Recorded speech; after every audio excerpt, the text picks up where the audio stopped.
Okay, well, it is 8 p.m. Now's as good a time as any to get started, because I kind of want to get through tonight's game all in one shot if I can. So I was going to play a bit of Final Fantasy II today, but basically I spent my day doing four things: sleeping, trying not to puke, puking anyways, and completing the final dungeons of Final Fantasy II. And I gotta say, I only regret one of those things, and it ain't puking. As much as I like Final Fantasy II, well, I mean it has some issues, and for me the big one is the final dungeon is awful. It's somehow even worse than threes. It's not like it makes the game, well, I don't know, 4 out of 10 bad.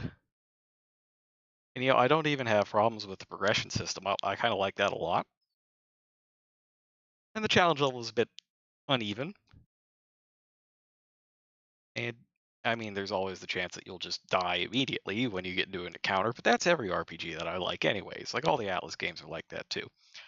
Uh, so what I decided to do instead was play a game that always works the same way every time, and that is one of my all-time favorites. And because there was another game with Super in its name that was played today, I thought I would play the best game with Super in its title. And that is, of course, Super Metroid. If you haven't played Super Metroid, you are in for a treat. It is phenomenal. I love this game. I play it at least once a year, and it's only a couple hours long. So we could very easily just get through it all tonight. That said, let us roll.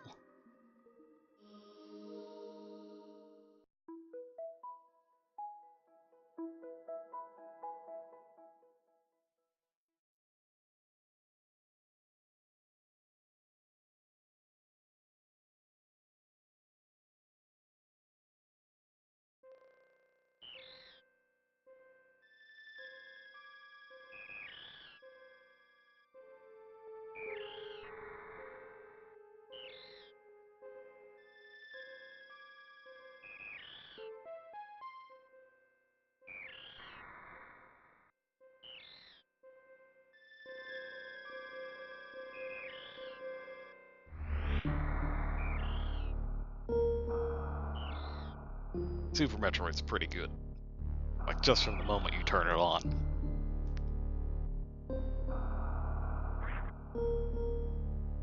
It has a phenomenal soundtrack, too, so you might find me just shutting up quite a bit. Alright, so I like to shoot with Y, jump with B, dash with A. Good, good. Down. So the one problem, so I'm playing this on the Wii U gamepad, and the select button is kind of... So on the Super Nintendo, you would use your left hand to hit the select button. On this, you have to use your right hand, so you would have to take your hand off of jump or dash or whatever. That might make it a little trickier than I'm used to, but it'll be fine. The last Metroid is in captivity. The galaxy is at peace. That's right, voice acting in a SNES game.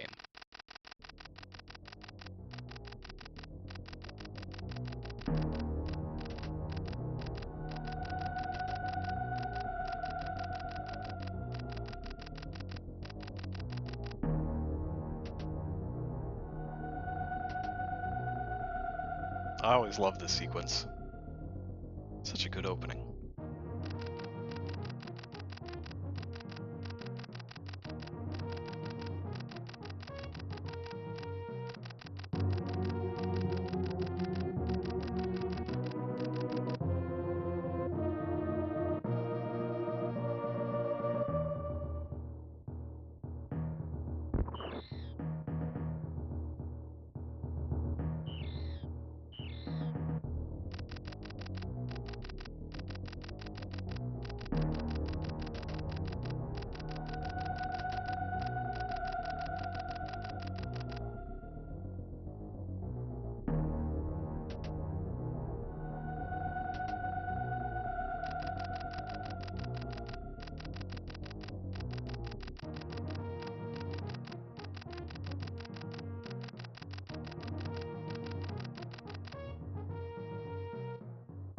So if you've seen any of the Alien movies, you know exactly how well it goes when you try to,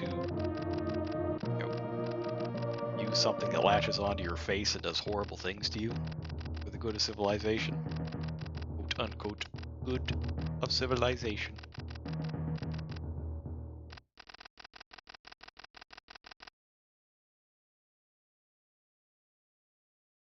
Metroid's Galactic Federation is only uh, moderately more,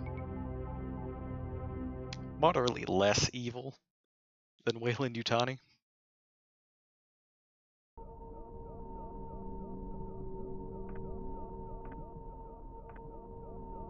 Of course, they didn't decide that till the later games.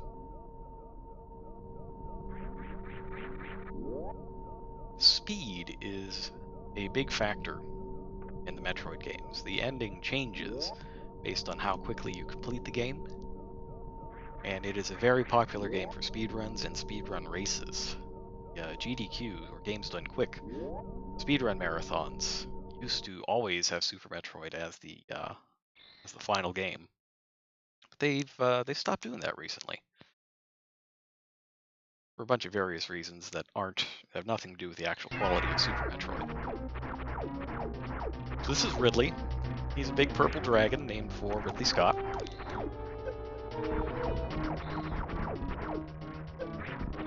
And unfortunately, you can't beat him here.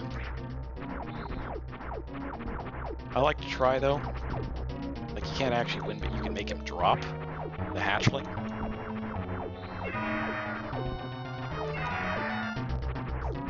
It's a lot slower to do it this way, but I don't feel like I'm doing my job properly as an intergalactic bounty hunter unless I try.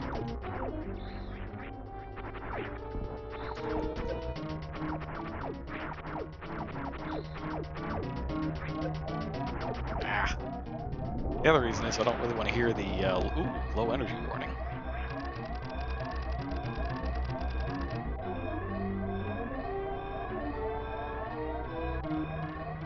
Another reason speed is a factor is you have these sort of timed sequences where you get a game over if you don't go fast enough.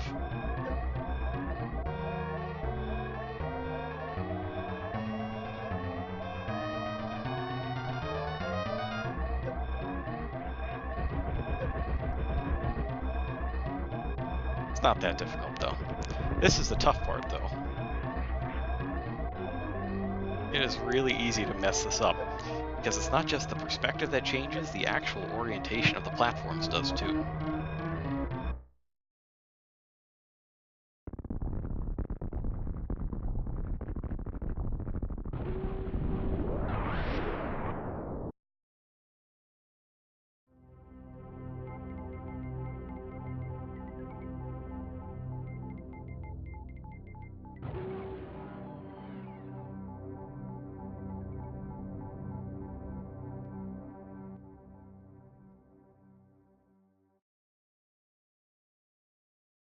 Alright, so the space station is just the intro of the game.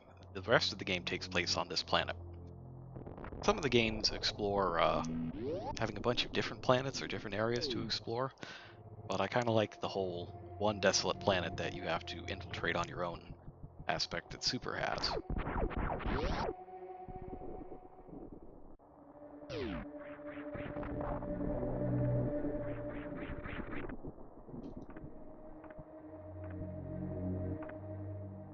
The atmosphere when you first get here is really great too.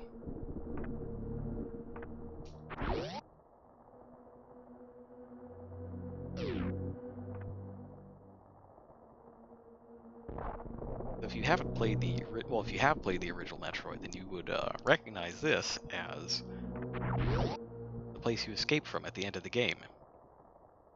And this being where you fought Mother Brain. I always thought that that was a really cool touch.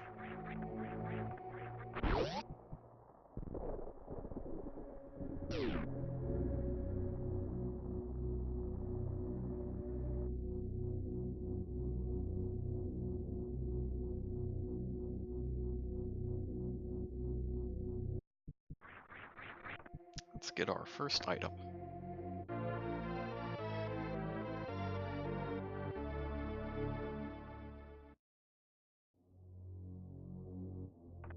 This is one of the most iconic items in the entire franchise. Like every indie Metroid-like game has, well, nearly all of them anyways, have some kind of way to get you through small corridors. Like Momodora 4 that I was just playing recently has an item that lets you turn into a cat, and that's how you get through the small areas.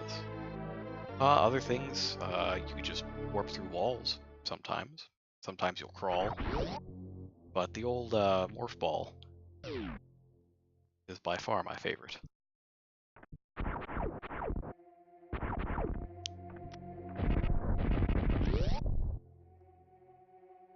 While we're down here, there's some stuff that can be done. Something in the ceiling here. Where is it? There it is. So there's an energy tank up there. That I can't quite get. I feel like there's a way to get that on your first trip, but I don't remember what it is right now.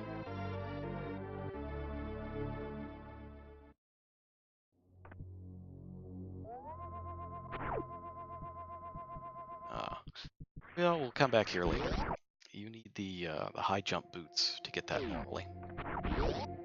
X-beam will also work once an enemy spawns there. See, there haven't been any enemies quite yet. I don't think the planet got the notice that we were invading. Well, they have now that the searchlights have spotted us.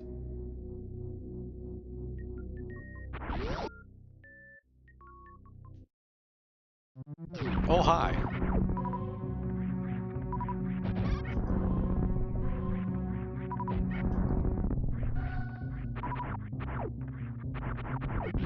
So yeah, now the whole planet's awake. They all know we're here. And from now on, there will be enemies everywhere. Lots of the future Metroid games had long vertical corridors and space pirates clinging on the sides. Even Metroid Fusion, which didn't actually have any real space pirates in it, had X-Parasite clones of them in their vertical climbing corridors.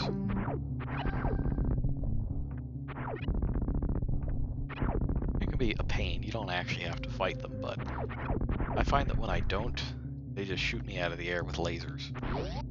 Kinda stinks.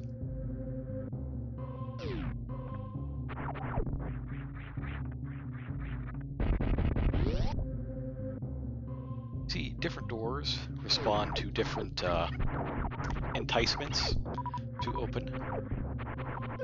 Most of them involve shooting. One involves bombing. Blue doors can be opened with a shot from anything. Pink ones take 5 missiles to open. So as we collect more missiles, we will have more to fight with and less that we have to spend on opening doors. Missiles are significantly more powerful than your regular beam, but you don't often see people using them to actually just fight stuff. I like to do it though because there's, what, 250 of them in the game? And it's kind of silly not to use them. Take a little look at the map. Squares with a dot on them have something in them. Something usually being an item. Can't get that one quite yet though.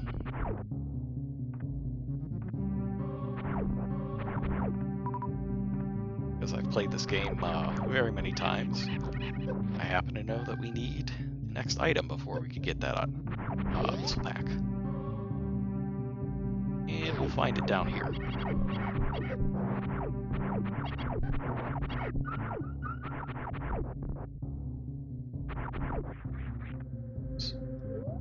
Yeah, that's that select button being below the start button. Might see a lot of unintentional pauses. So everybody knows, in Metroid you find items on these statues, Jozo statues. And this being the third game in the series, Nintendo decided they might spice things up a bit.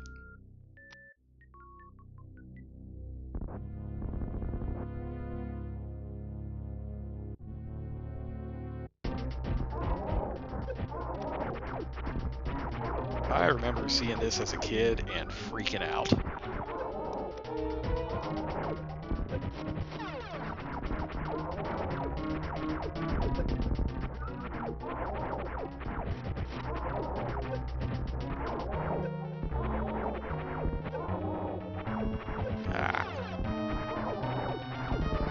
realized I didn't save before that. I would have felt extremely silly had the Torizo managed to kill me.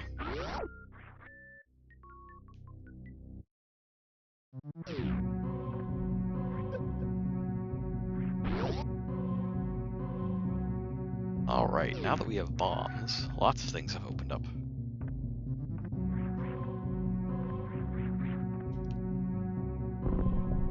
First of all, we gotta use them to get out of here, though. There's a trick you can do with bombs that lets you help jump infinitely. But I'm not very good at it, and, you know, maybe I'm not gonna do all those kinds of tricks unless I really need to. If we came in here before, we would be stymied by those bombable blocks.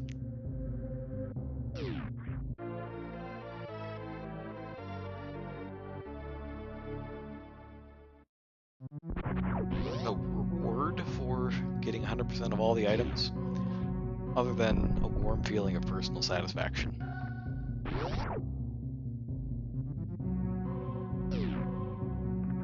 But some of them are a real big help.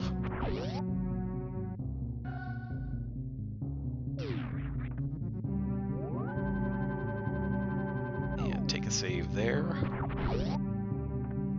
Some of the things in this game can do a whole lot of damage, especially before you get suit upgrades that mitigate damage. It would be pretty embarrassing to die without saving and lose all progress.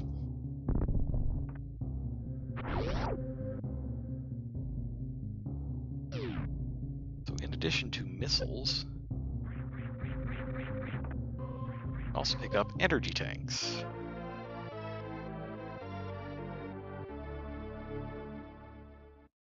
You definitely need a lot of these. I'm pretty sure there is a... I mean, I could be wrong on this, but I'm pretty sure that there's a minimum number of them that you need to actually beat the final boss.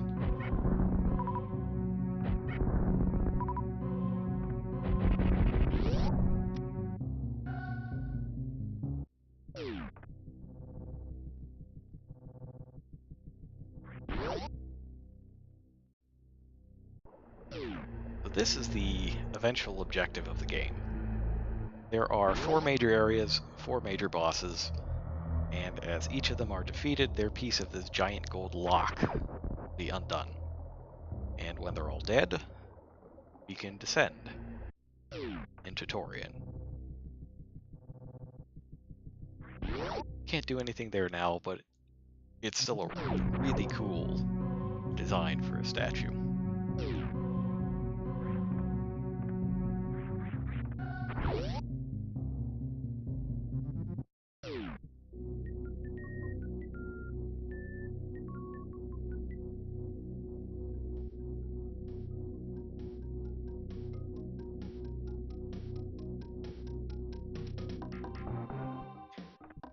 Alright, so this is technically the same area that we were in before, where we found the morph ball.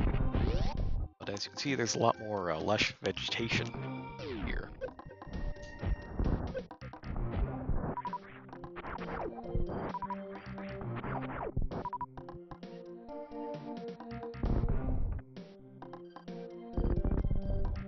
It's also music.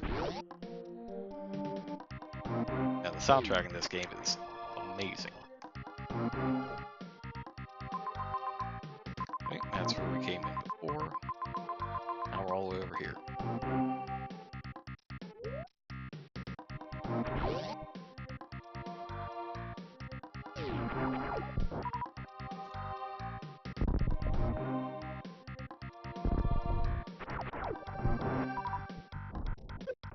Whoops. Yeah. This start and select thing is going to be the enemy.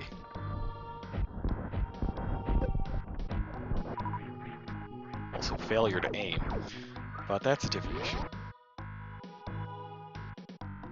There's a lot of great stuff in that door to the right, but we can't get all of it unless we execute a speedrun trick or have an item that lets us go real fast. I will decline to waste your time trying to do the trick.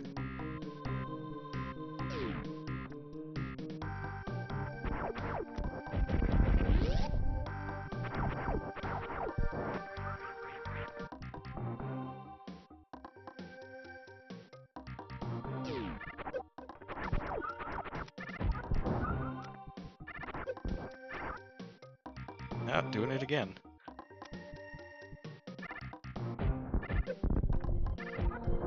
It normally doesn't matter that the select button is beneath the start button,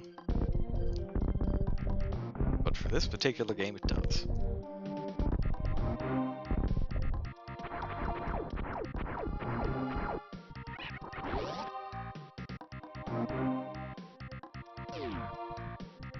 Alright. So there are multiple good items here.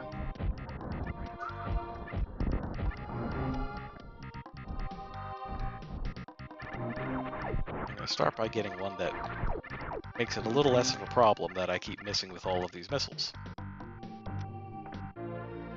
It's missiles.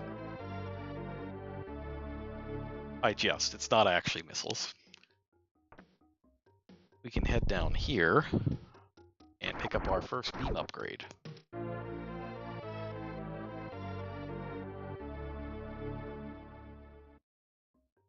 Most things that can normally not be harmed by beam weapons can be harmed by them if you hit them with the charge beam. It also adds this kind of glowing property to your jump. It's called the pseudo screw attack. Jumping into, or somersaulting specifically. If you somersault into enemies while you're fully charged, you'll damage them. It's enough to kill some enemies, but not all.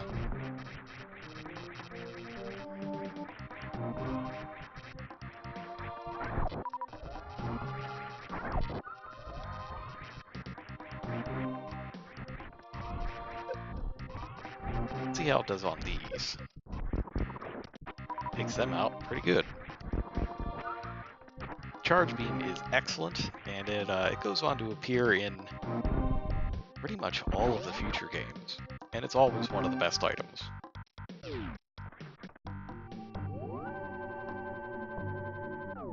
I can't imagine trying to play this game without getting the charge beam, but I remember seeing, I think it was another streamer. Oh yeah, that's another thing you can do. If you're fully charged and you engage the morph ball, you drop a bunch of bombs all at once. It's cool. And I do want to get some missiles back here.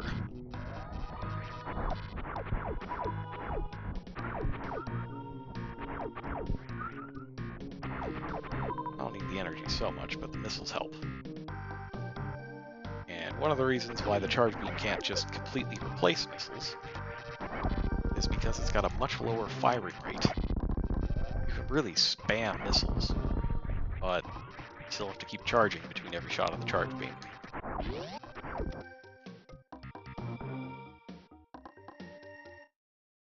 Time for a mini-boss. This boss is, it's pretty bad. Doesn't really do a whole lot, just bobs around. That's it. You've seen it all. This is all this boss does. There are many ways to skip this boss.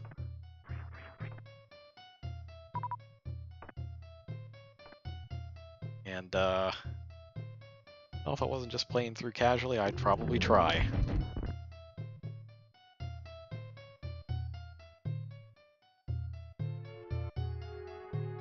The opposite of speed.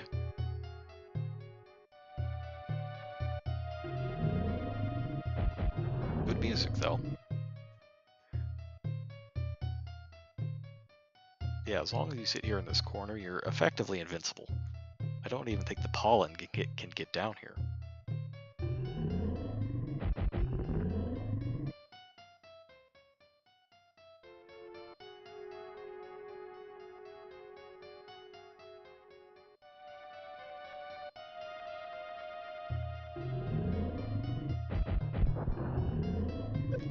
It can block, though. That's kind of annoying.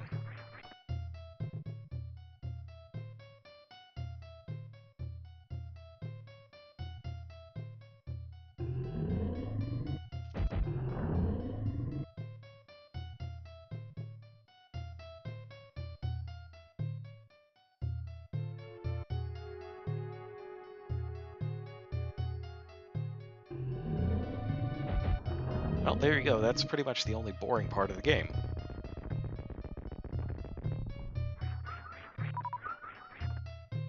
Everything else is way cool.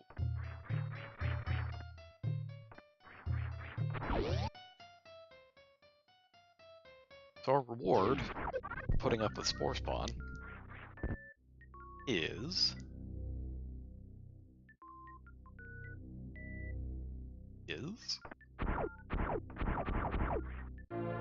super missiles.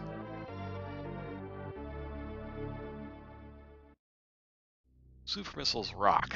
They have the power of 5 regular missiles, and they create a much bigger explosion and shockwave when they hit. They're also used to open up green doors. They are so powerful that they can just knock things off of walls.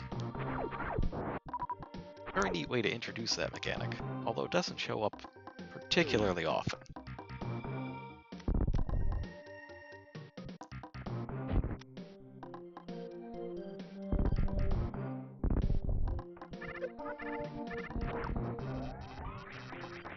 Anyways, now that we have super missiles, we can go on.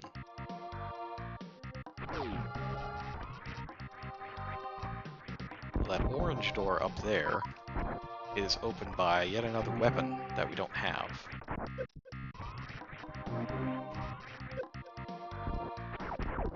I think I can get up here. There we go. So the one trick that I can do consistently is wall jumping. If you somersault into a wall, and then when you hit the wall, press the opposite direction and jump again, you can bounce off walls. It's pretty fantastic and lets you do all sorts of things that may or may not be intended.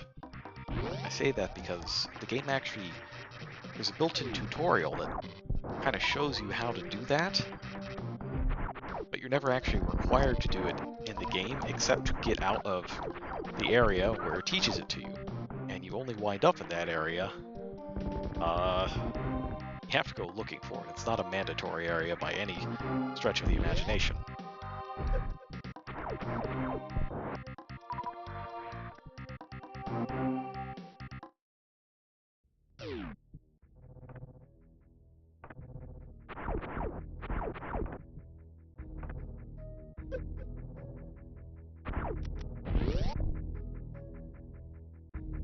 This is another one of those classic themes. Everybody who's played this game remembers this.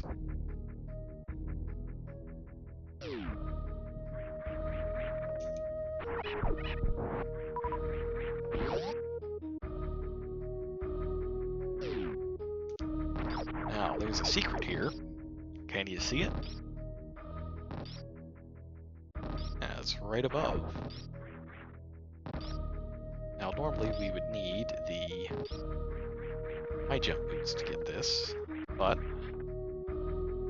since I happen to know how to wall jump, you can get it right now.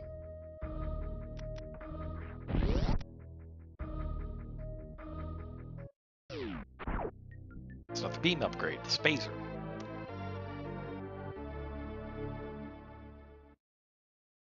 With the spacer, we now shoot threes. It's excellent, and it's definitely worth getting early. Now, this place has a neat little trap associated with it. So normally when you see something in a tight corridor, you bomb it. But if I tried that here, it would open up the floor beneath me, and I would fall directly into maw of this thing. Obviously not what I want to do.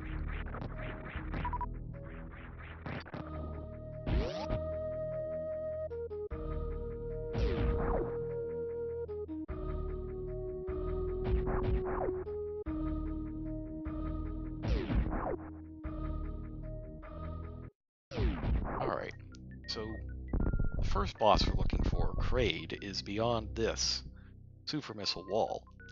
However, we can't get past it. We need the high jump boots. We'll see why once we go in there. To get them, you have to make a brief foray into Norfair, the fire zone.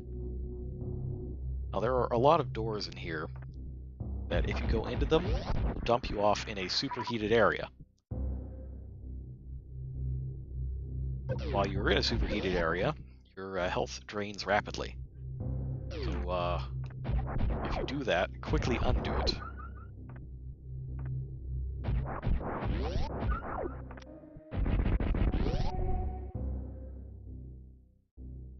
What we're looking for is down here. It's not the energy tank, though I like the energy tank. It's a nice grab.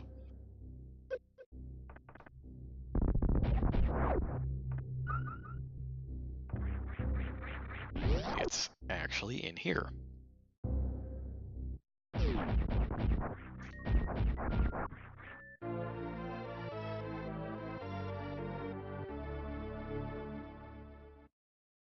High jump boots do exactly as advertised.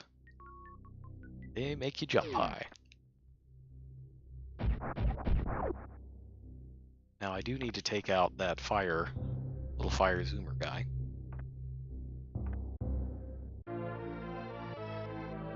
Because this room has a silver door. I don't think I explained silver doors.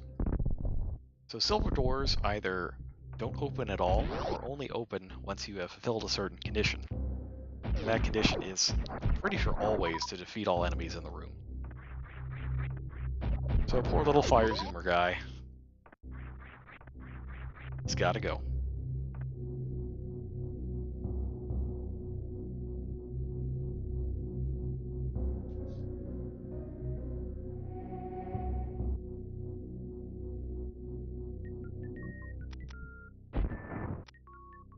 Alright, so we needed the high jump boots to make it up there. It would not have worked otherwise.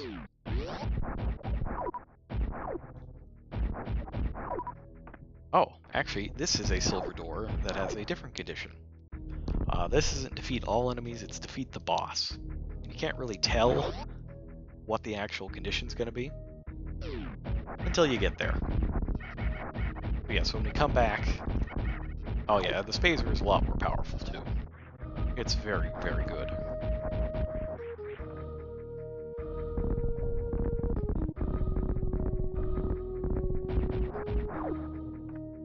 Do I need power bombs?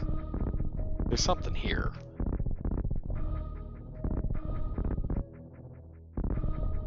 I'll forget about that for now. Come back with more things later. Oh, sup, Hawk. Welcome. So as the other half of Pennsylvania caught fire, did that happen? I got some text telling me that Al Riveron was kidnapped, that his family was being held hostage or something, and that's why the Pats lost. I did not watch, though. I was indisposed for much of the time.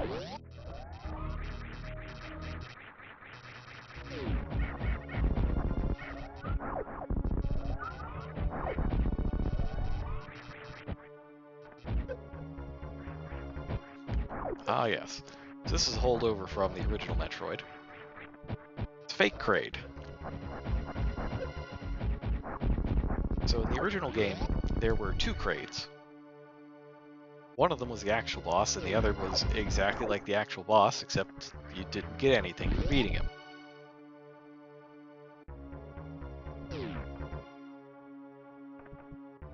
I always thought it was funny. I guess I'm full. I always thought it was funny that they didn't port that over. Rather, that they did port that over. Because it's such a weird thing that feels like it was in the game as like a programming mistake. That they just kind of figured, no, that was intentional. Space pirates. This is the real Kraid.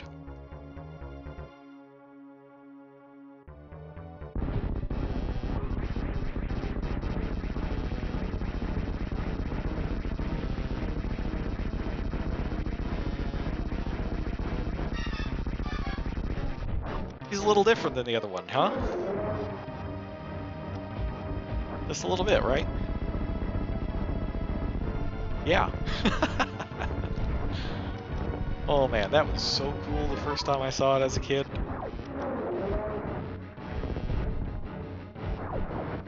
Oops.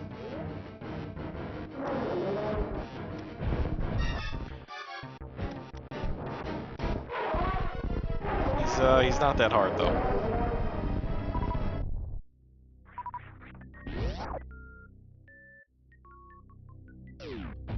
And our reward is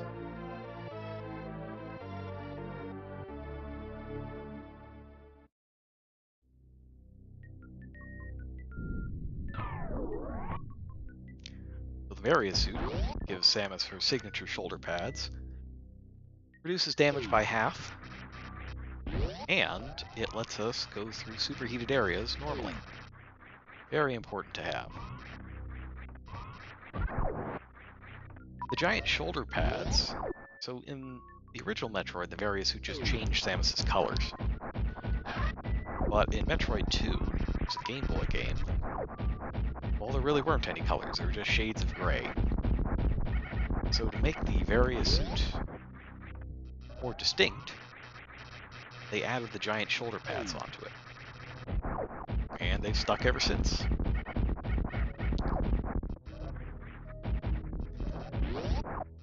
Now, I don't know if it was ever settled for sure, but there's some debate as to whether Varia is supposed to be barrier, since it's a barrier against heat and damage and the like, or if it's really supposed to be Varia, and it stands for variable.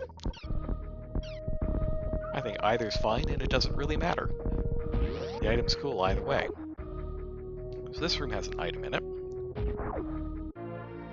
Kind of have to know it's there, or come back with a different item that lets you see if it's there.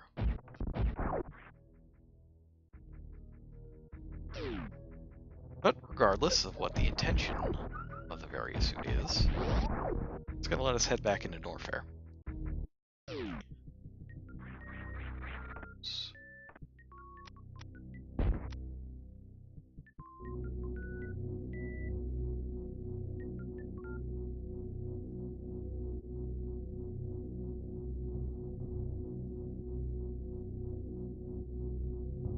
Right, so real prize is over here, but we can't get it until we get something from over here.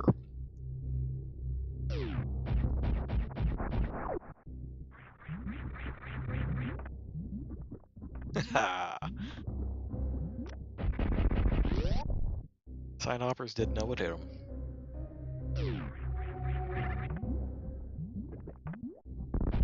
Alright, so there is an item over here that I'm going to take a bunch of damage just so I don't have to come back later. There, is it over here?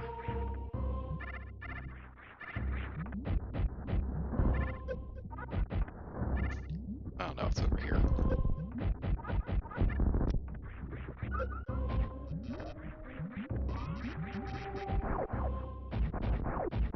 Yeah, there it is.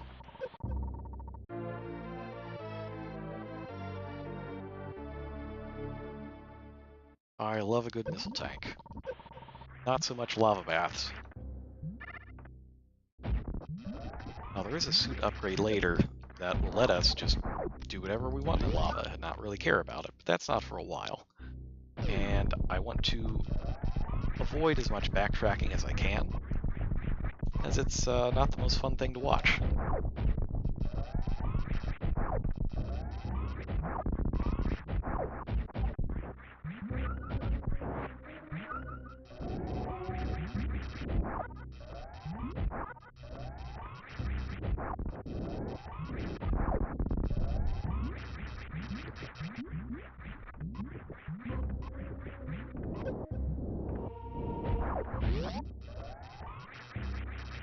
It's always a tense room.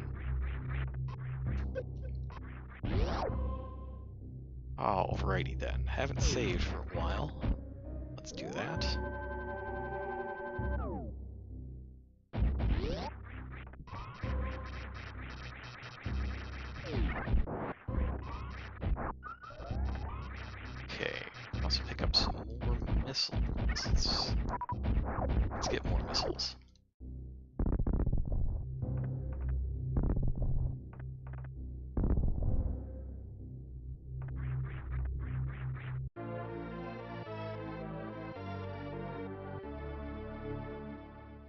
Never have too many missiles. What I really want are more super missiles. So there's 250 total missiles you can have. And then the total on super missiles is, of course, 1/5 of that, since they count as 5.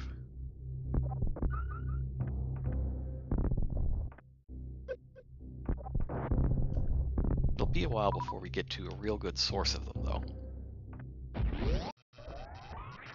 Yes. Hello. I didn't see you come in there. So yeah, this is just a casual playthrough. I like to play Super Metroid, once a year. And my thought was, hey, there's another game with Super being played today. But I think this one's a lot better.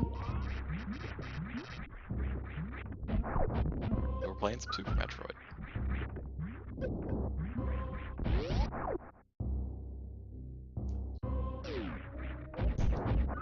Let's see, don't need to head down there yet. That gets us closer to the depths of warfare.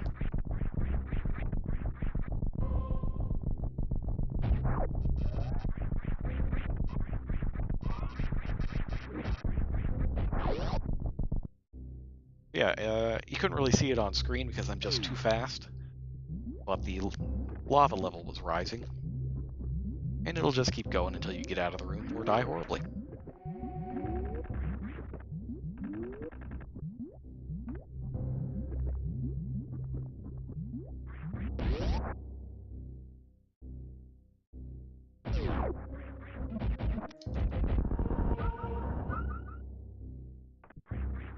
No quarter for seahorses.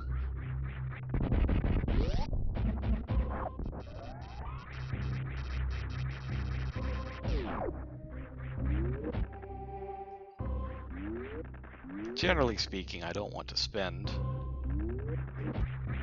bunch of time on tricks that I may or may not be able to pull off, but I kind of want to give the early wave beam a shot. I don't like coming back here.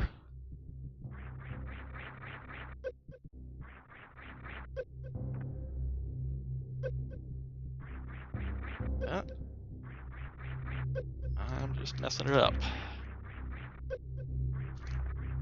There we go.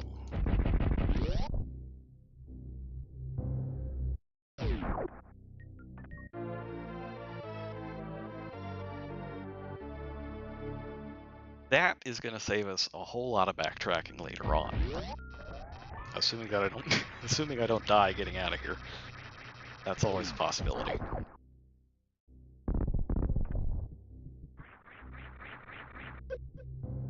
Oh, there we go.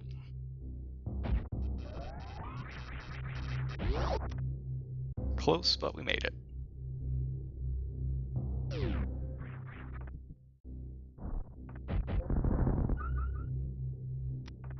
Could really use some better life, though. So, Wave Beam, as you can see, shoots through solid objects and can hit things that are hiding inside solid objects. It's also more powerful than the previous beams. Wave Beam is very good. It is a friend to all bounty hunters, and we should be happy to have it.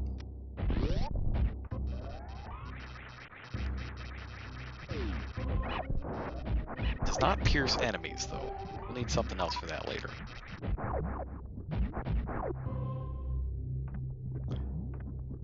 And it's cool that we took all the damage, because let's get it all back here.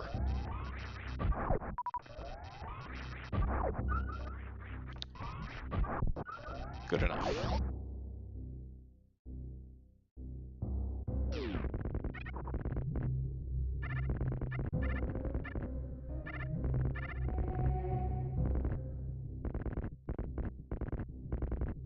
Now here's an easy missile to miss. I like to think they put that there, because if you come down here and you're out of missiles, then you can't open this door and you can't really get back without screwing yourself over pretty bad.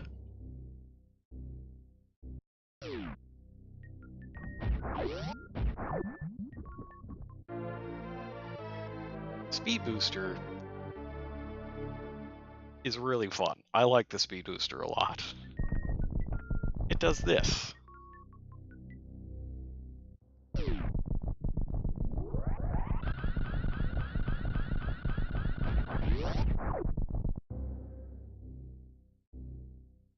It also does some other things that involve moving at very, very high speeds and with little to no regard for your own health. I'll be sure to show off some of those later.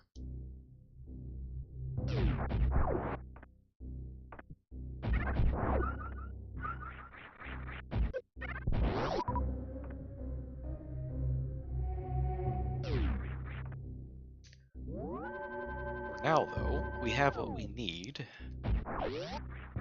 to go back the other way.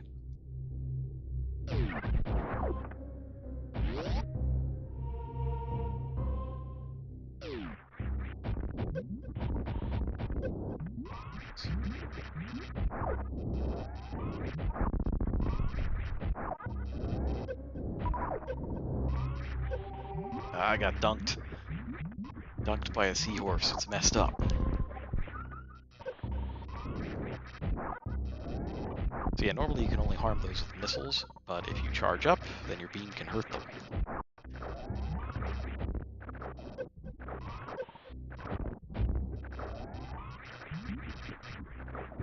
Yeah, that is absolutely right. So Crazed Gamer points out that missing the missile tank right in front of the speed booster is awful if you haven't played the game before and you're trying to 100% it. And I do think it is slightly unfair to not have the dot on the map. Yeah, let me just bring that up real fast. So that room over on the right is where the speed booster was, and even though there was an item in the room before, there is no dot. That's a bit of a cheap shot. Good intention, but the League office will still fine you for it. Game design crimes.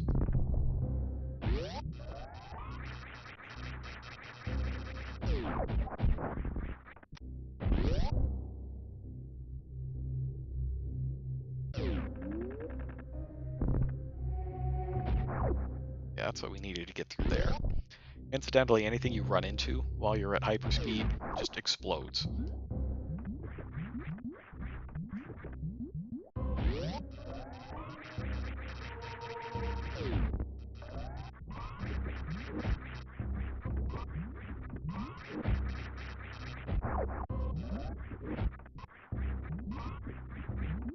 Alright, so you're heading down here.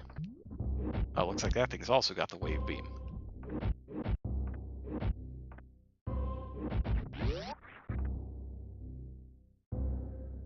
In here is a classic Metroid item.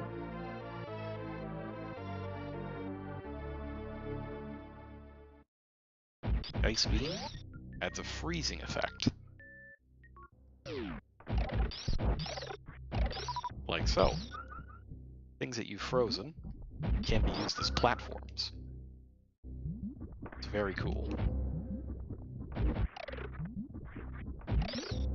Most things that you freeze can also be taken out by a missile.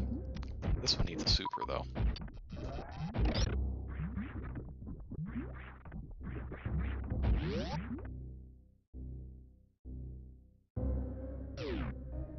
So these can't be destroyed, but you're not supposed to destroy them. They're there to be platforms.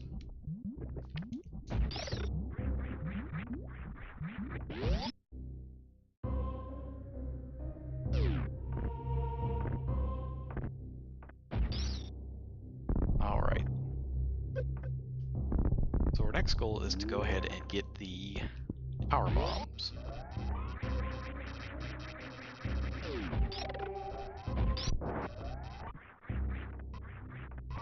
Power bombs are back here in Brinstar. They're like bombs, except they clear the screen, instead of just making a piddly little explosion, and possibly causing infinite loops to happen.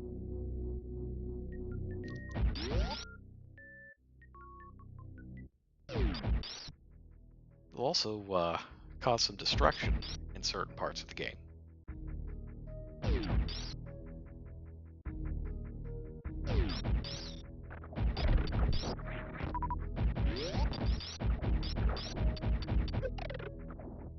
So you might notice that I'm not killing things as fast as I was before, thanks to the ice beam. Now there is something you can do about that. Super Metroid features a system where you can turn your items on and off. So if I don't want to freeze things, if I just want to just destroy these guys, I can turn off the ice beam and do that. It also has some other applications that I can show off a little bit once I get power bombs.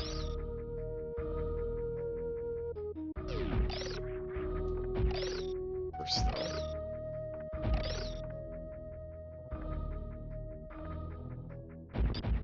gotta climb out of this place. And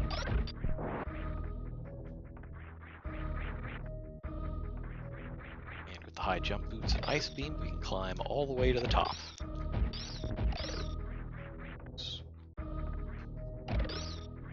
Push that slightly. Got away with it.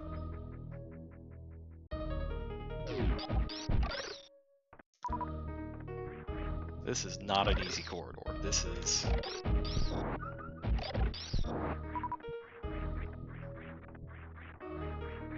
You gotta be really light on those taps to get through that one unscathed.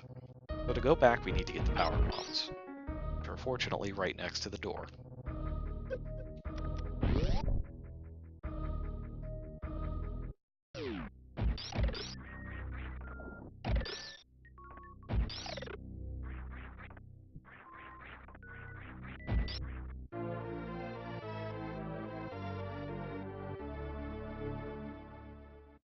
And we are, of course, incentivized to try them out immediately.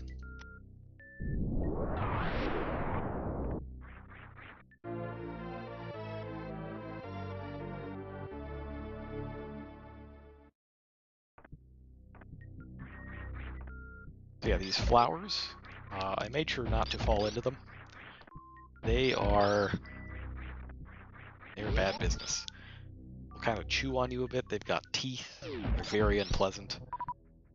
So I'm going to go jump in one. Also worth noting, so these caterpillar guys, in Metroid Fusion, they decided that they would be the larval form of those flying acid-spitting space pirates that we saw a little bit earlier. Key hunters, they're called. Oh.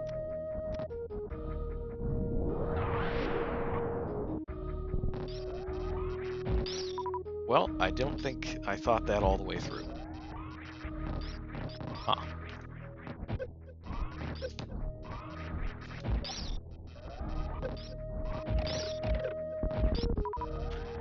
Yeah, this has not gone very well. Mistakes were made.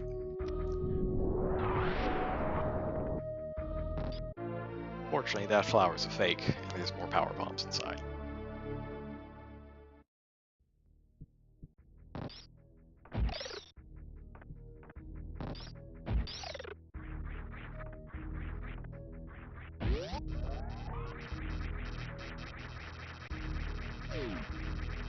Alright, so it's not time to head up there just yet, but it is time to save, because I've been playing a little fast and loose with my energy, and it would be very embarrassing to have to backtrack.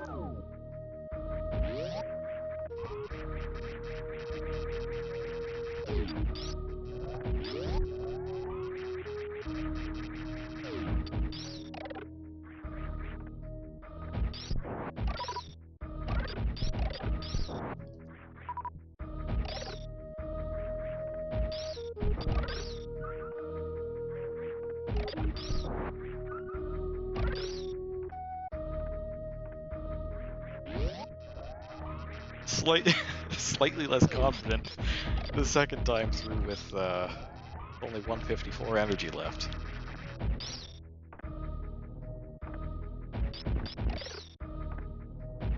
Well, that is a power bomb door, but I can't actually do what needs to be done there yet. And I need one more item.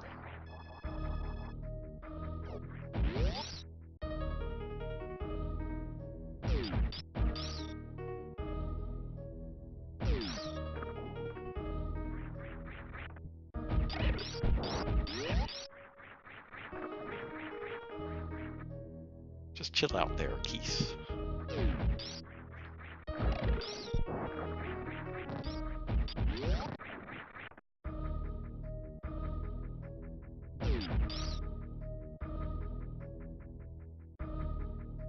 This is probably the biggest back and forth section of the game. I don't really recall anything else in the future that's quite like it.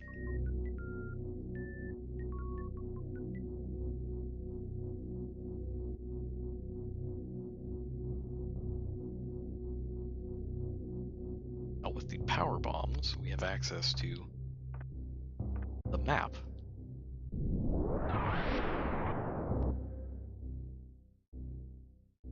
Let's get our map on, and you can see just how big Norfair is. It's pretty big.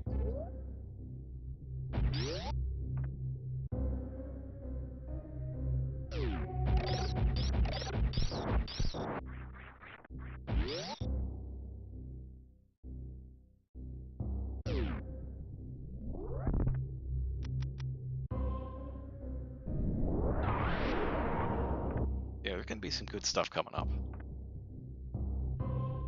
Ooh, uh-oh. Not quite enough room to charge up the speed booster there. Let's try again.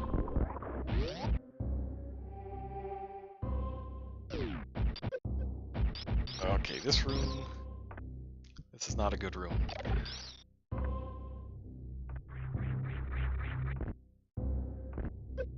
Oh.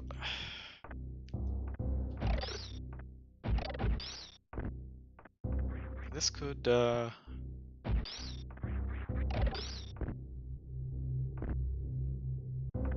I'm gonna give up on that for now. There's a missile tank in this room. It is at the top, over on the right side, and it's just the worst. Second worst, maybe.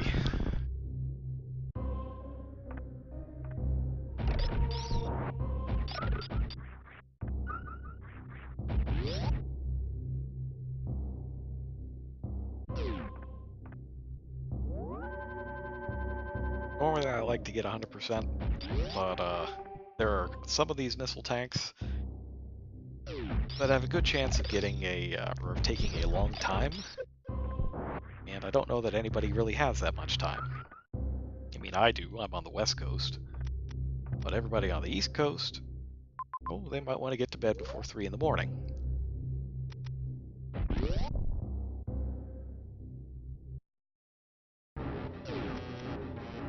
Oh, hi, Crocmeyer. So, Crocmeyer is the most sympathetic figure in Super Metroid.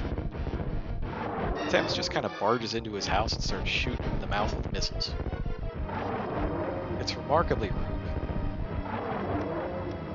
You should never do this in real life. Even if your neighbor is a bipedal crocodile horror from beyond time. He's also invincible. He can't actually hurt Crocmeyer. There's only one thing that can. And fortunately, Norfair is full of that one thing. It's your boy, Acid.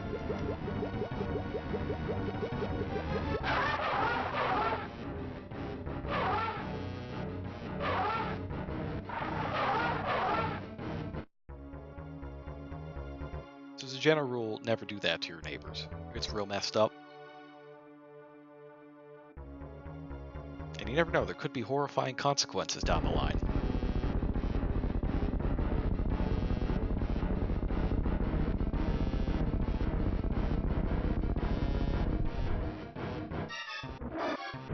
You could be drafted into the skeleton war to come and fight you, oh no! Ah! In reality, that's just there to scare the crap out of you. Skeleton of Crocomire can't hurt you.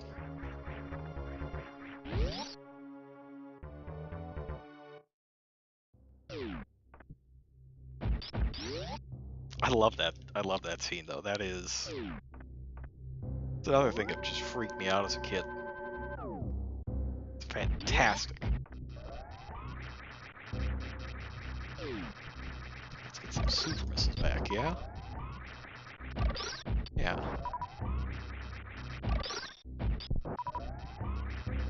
Oh man, super missiles. There we go.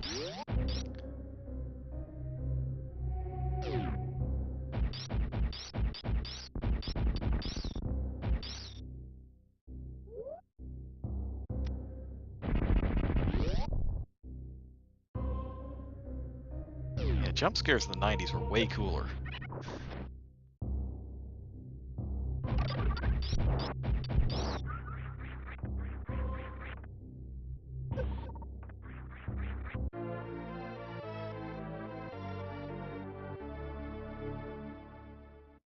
And it's not like we didn't have it coming. I mean, we just busted into a giant bipedal crocodile horror's house and knocked him into an acid pit.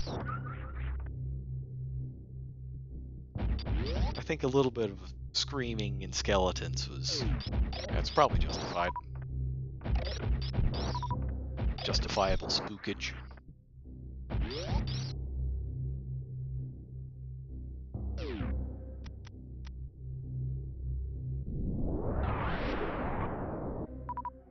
Alright. So... we're going to see some good stuff. Here's something that you can do with the speed booster. It's not fling yourself directly into a wall. You can do that too.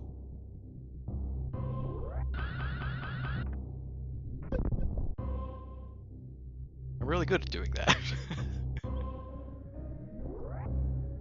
Okay, let's give this another shot.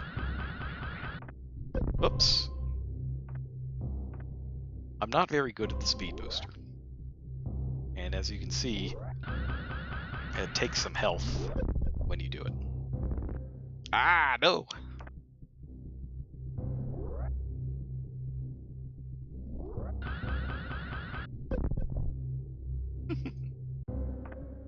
I am really not very good at this, but at least all the attempts are fast.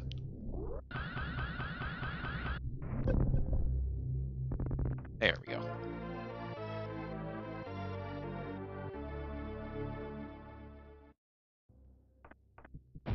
So I think it's kind of cool that when you hit the walls, your after images fly out and destroy the enemies around you. That's pretty amazing. That's what you're supposed to do here.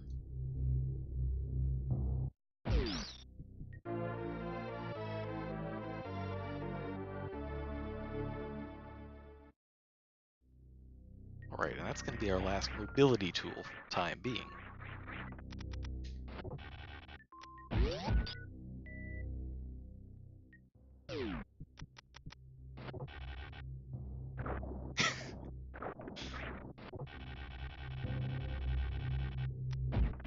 The grapple beam has some very interesting physics. Usually it makes sense. Sometimes slightly less sense.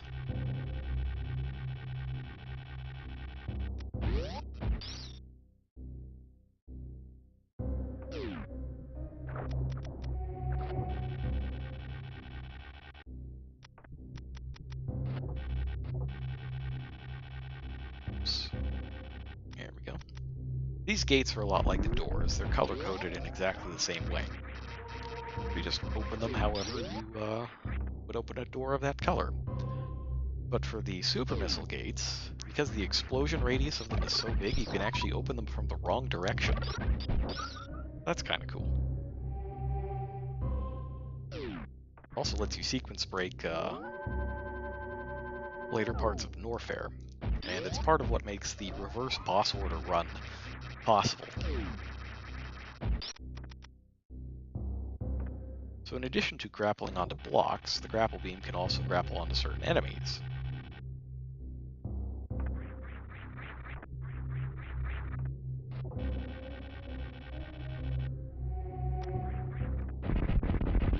It's primarily those rippers, but I think there are a couple others. There's kind of like these inflatable spiky balloon guys later on.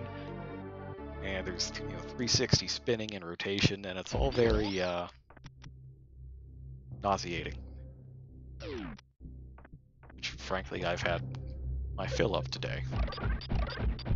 So I don't think I'm going to be doing any full 360 spins.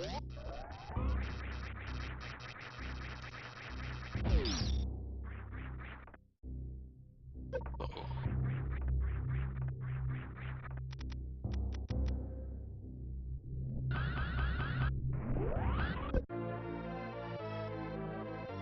Yeah, you're supposed to grapple across here, but it's way easier to speed boost, and you get the energy right back anyways. Gotta grapple back, though.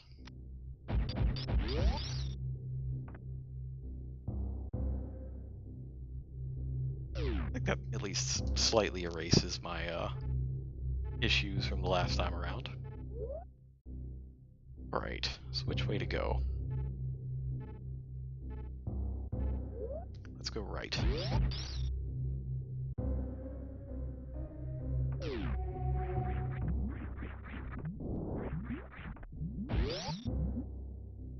Up from here. Yeah, there's some good stuff, I think.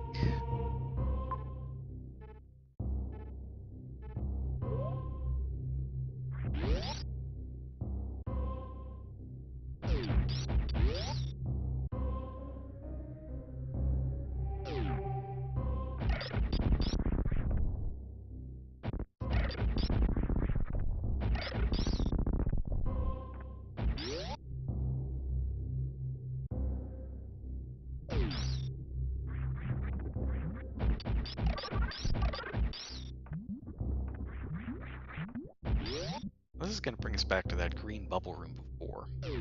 Remember, this is where the oh,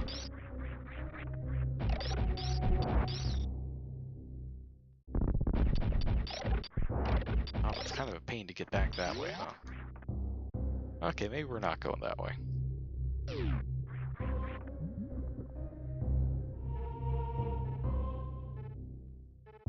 We'll clean that up later.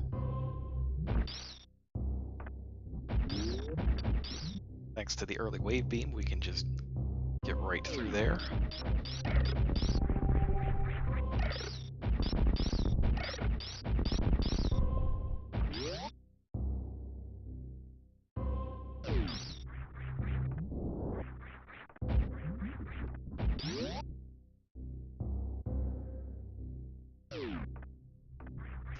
Now we'll head up.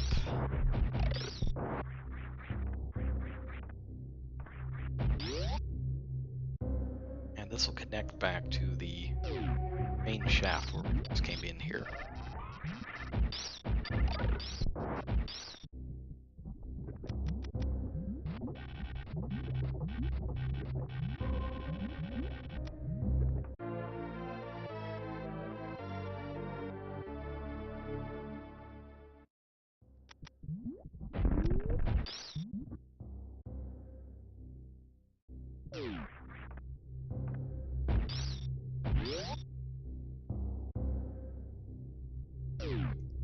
Alright, so our next goal is one of my favorite areas of the game, the wrecked ship. It's extremely spooky, and it's full of super missiles.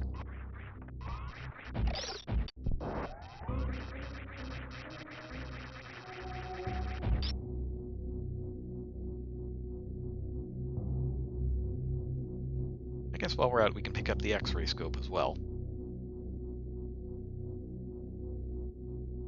Yeah, let's get the X-ray scope. Not the most useful item in the universe, but it's better than not having it.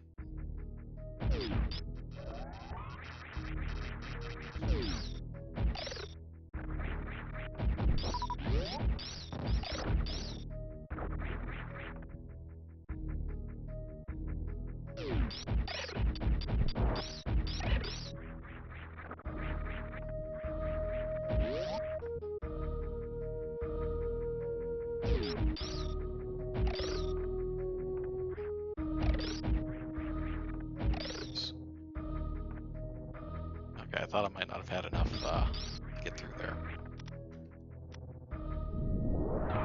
This is what's hiding behind the door. Passed by a few times. This room is a little tough. You don't want to run into or destroy these fireflies, because they are what is keeping the room lit. Unfortunately, any slight bump causes them to explode.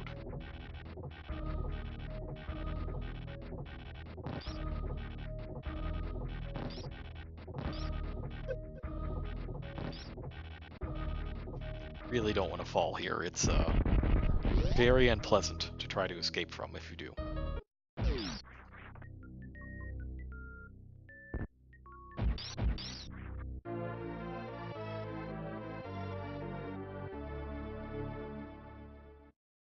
The X-ray scope is used to reveal the true nature of blocks. As you can see, we've got a bombable block here and a hidden passage.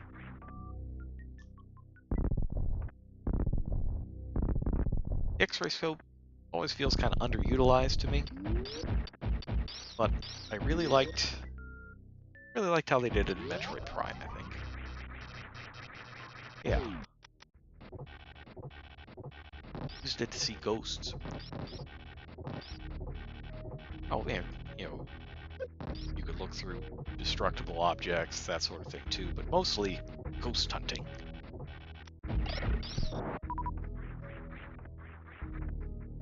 Samus is always hunting so few bounties that a few ghost hunts are nice to mix things up from time to time.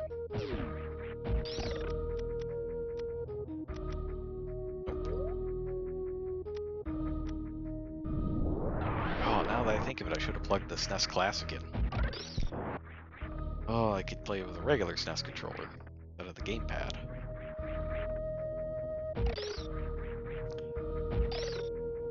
Honestly, it's kind of amazing seeing Nintendo go from the Wii U and its gamepad to the Switch, which is it's basically just the gamepad, but it's infinitely better in every respect.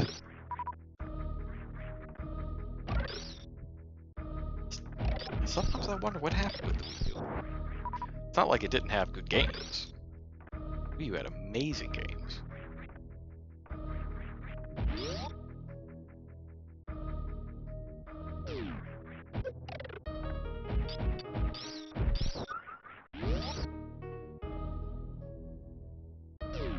I note that a lot of the really good games on the Wii U are getting ported to the Switch. Donkey Kong Country Tropical Freeze with new funky mode. Yeah, I'm probably going to buy it again. Tropical Freeze is one of the greatest platformers ever made. It's fantastic. Really hard, but I guess that's why they added funky mode. Bayonetta 2 was a Wii U exclusive. The fact that there's going to be a Bayonetta 3 is absolutely shocking to me, but very welcome.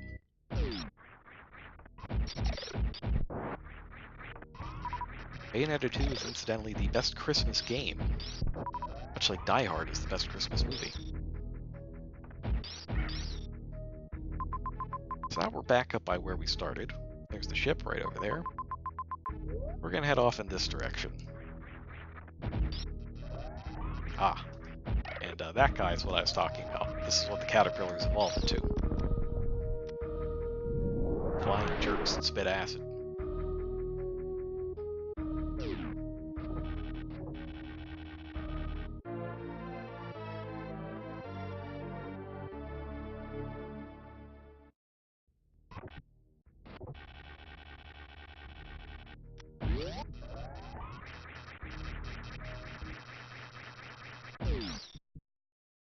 All right.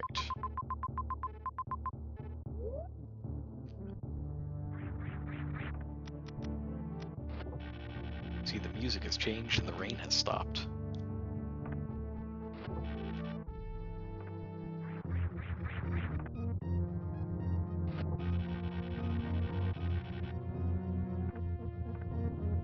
Oh no!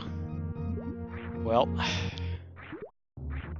if you screw up and just run off a cliff like a moron, this is what happens. You get to learn about water.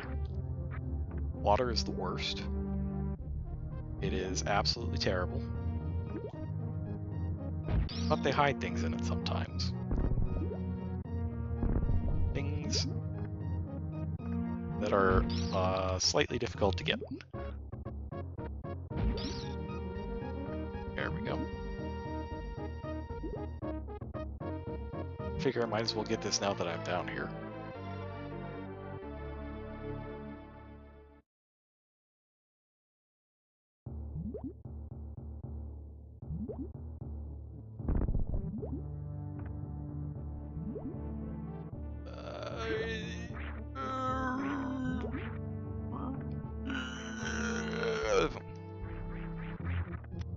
water's bad.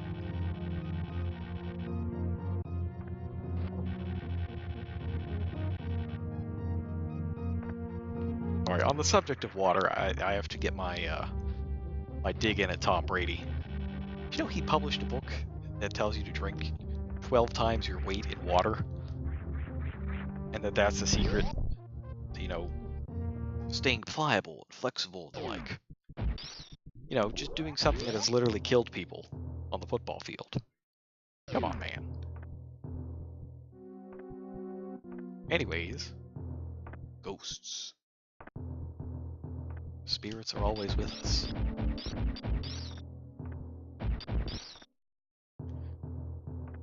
See? Very spooky.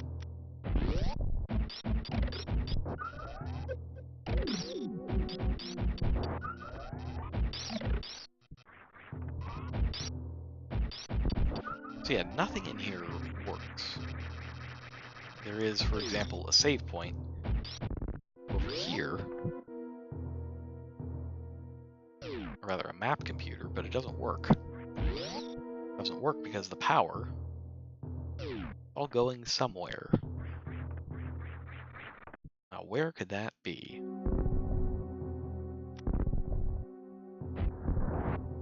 I wonder.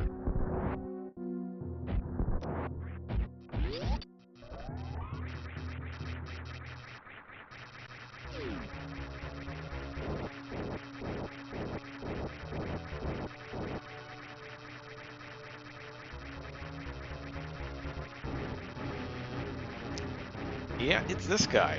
He's ugly and incorporeal, kind of a jagoff. This is Fantoon. It's the second of the 4 major bosses in the game that we have to beat. Now, if you hit him with a super missile in his eye, he does this. You're guaranteed to be hit by this attack if you are not fully charging and somersaulting through the fireballs. This is one of the most difficult things to figure out if you're a kid. Or if you're stuck in a race situation and completely forget how to play the game.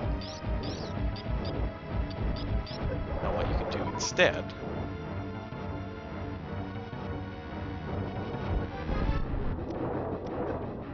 is not pause, it's just use regular missiles, in which case he'll float around a bit and you can just jam a bunch of missiles into his eyes. It's really only limited by how fast you can mash.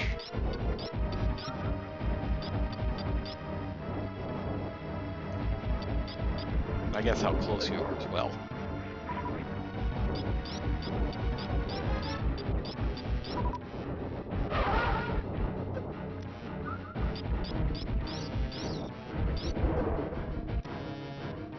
I keep doing it.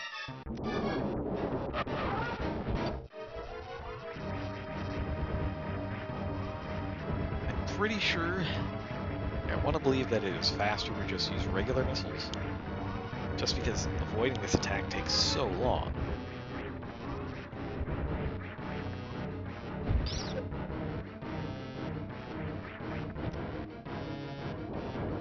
Yeah, the non-functional save point, that's just one of those things, like, I get why. Oh man, imagine dying to this guy. I guess that might be part of why they put the wrecked ship close to your ship. They just figured that that's close enough. I don't know that I agree with it being close enough, but I think that's... yeah, they probably felt that that's the case. Remember, this is Super Nintendo, so we're beyond 1994. I think we're beyond the point where rentals were a super common thing. I remember in 1994, at least the rental places in Giant Eagle and those other supermarkets were beginning to phase out the video games. I got a lot of really good games for next to nothing. From clearance sales at Giant Eagle, they were shutting down their video game things. Like I got Final Fantasy Adventure, the first Mana game. I got That's Final Fantasy Legend 1 and 2, the Saga games. Incidentally, were also made by one of the main game designers from Final Fantasy 2. He brought his action-based progression system to his own game series, essentially. Final Fantasy Legend 2 is probably the best. Yeah, I think it's the best RPG on the Game Boy.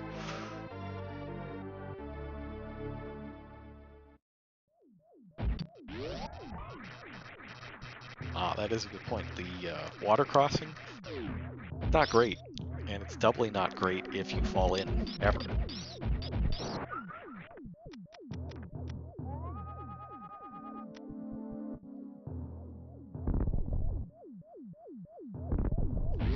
It's the right way.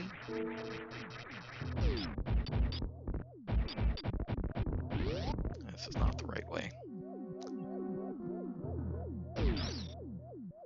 Yeah, Giant Eagle had good stuff. Got some good Game Boy games there.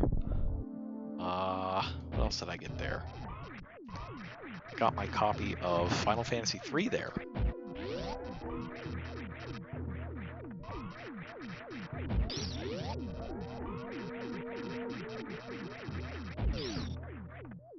Three being 6.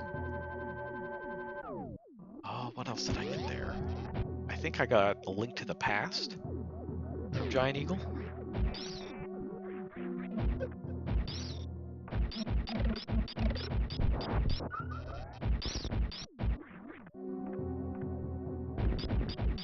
Lots of good stuff.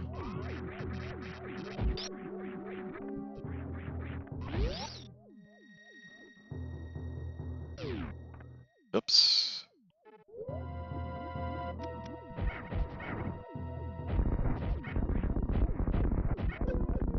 These guys, very nasty, very tough.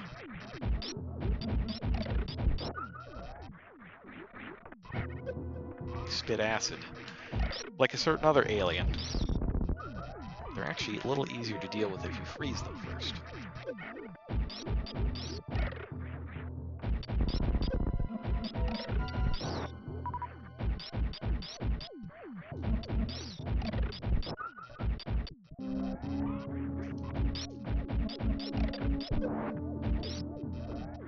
Oh yeah, no, I remember far more. The days before CVS, there was far more.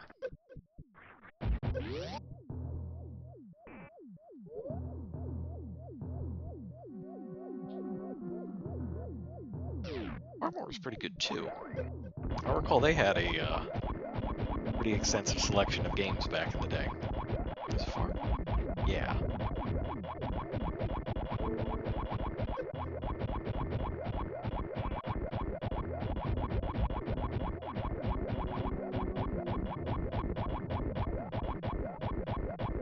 Gotta shoot this robot in his butt until he gets over here. What was the other one? There's Giant Eagle. There was, oh man, we're definitely Yinzer Street now. So there's Giant Eagle. There was Farmore. What was the last one? Help me out here. There was another one, right? Another one of the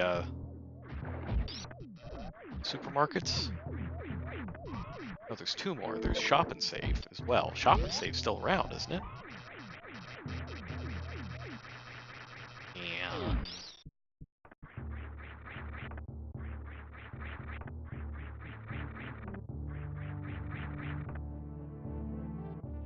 Foodland, yes. Aka's correct. It's Foodland. That was the last one. Foodland, I don't think had rental stuff. At least not that I remember.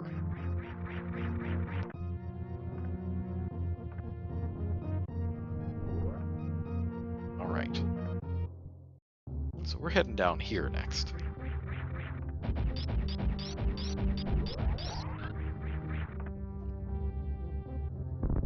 We got some stuff to do.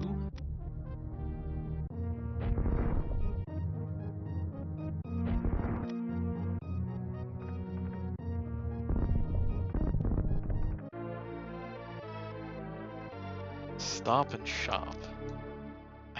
I don't remember that one. I don't think that was a Pittsburgh thing.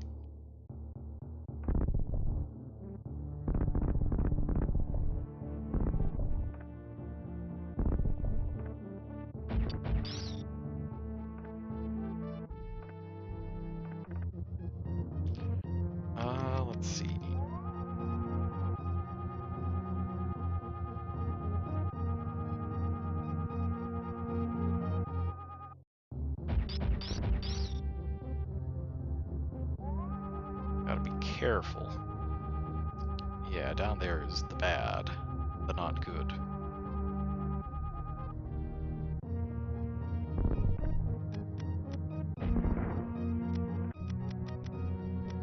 Here we go.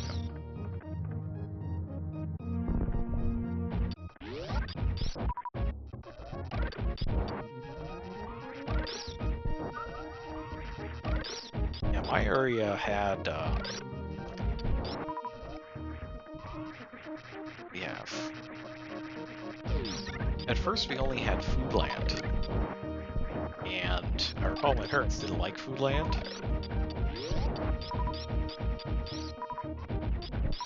so we often went to Shopping Save, which is a lot farther away. And then they opened up Giant Eagle at the town center, and life was good. Then there was the Farmore where CVS is now. Alright, so we're about to get to a thing that stumped many children back in the day. So the door locks when you come in here. And there's just this. Just a Jozo statue, it's just chilling. And if you inspect with the X-ray scope, there's nothing. It tells you the spikes aren't here, but it's a liar. Spikes are very real and they will kill you.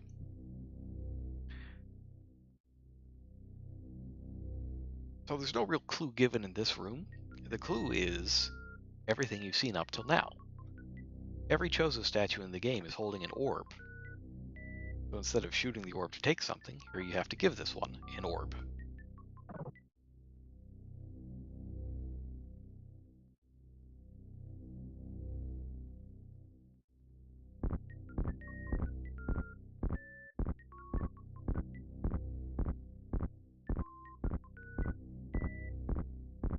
Really, you never had a supermarket that rented video games. So just to be clear, normally they were just renting the video games. They were only selling them because they were shutting down their game rental service.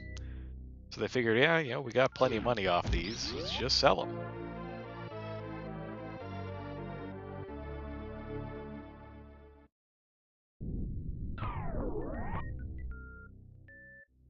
So the gravity suit really opens up the game.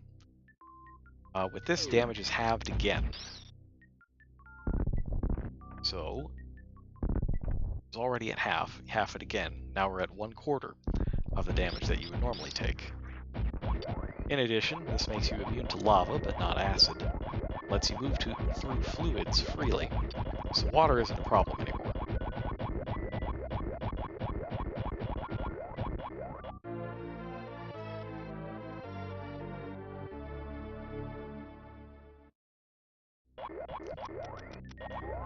And of course, there's more stuff to be had here.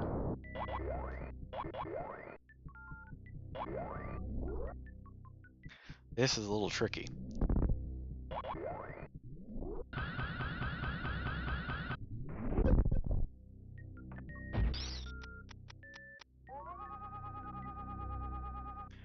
There is that invisible pit. Here it is.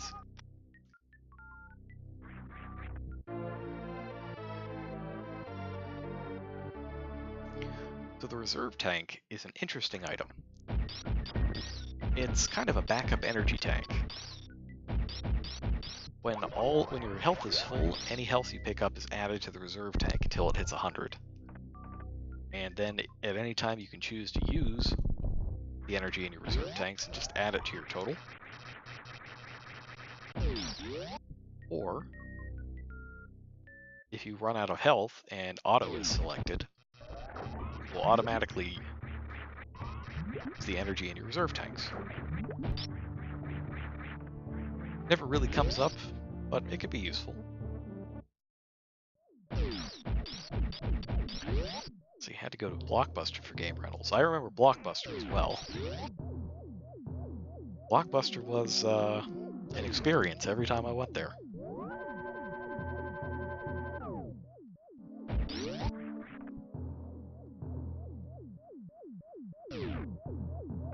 Are they like dead yet? Blockbuster?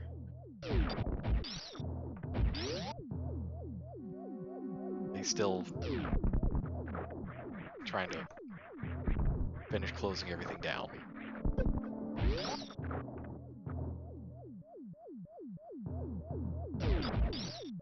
Oops. Hit again.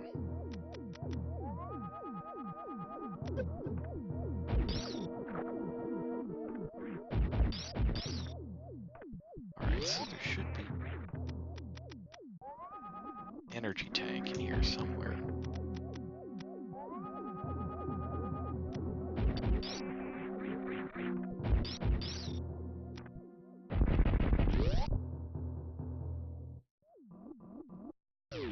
Yes, this is what I'm looking for.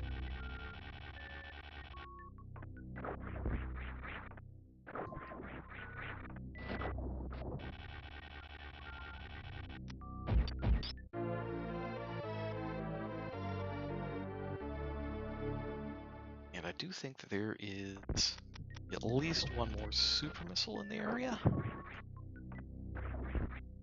I love me some super missiles.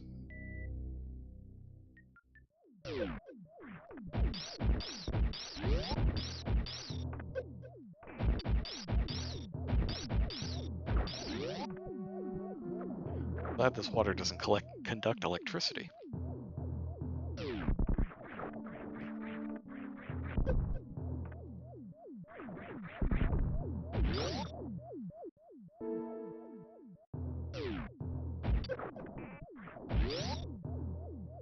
Puffers are a lot more durable in this game than they are in the Prime games.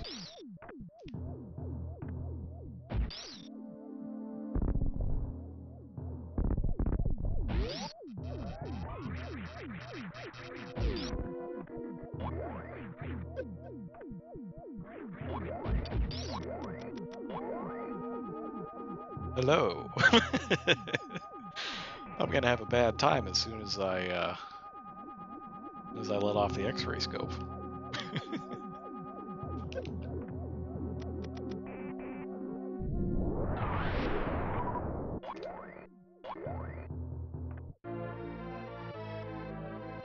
There we go. Every super missile is a good super missile.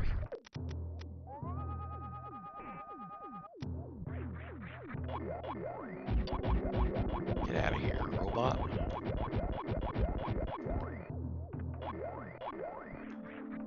Notably, the robot doesn't care about the conveyor belt.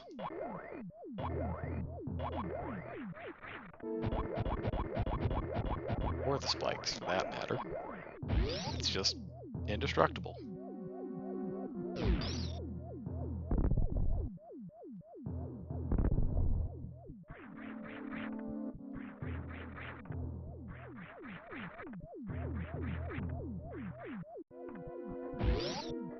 Let's go ahead and save.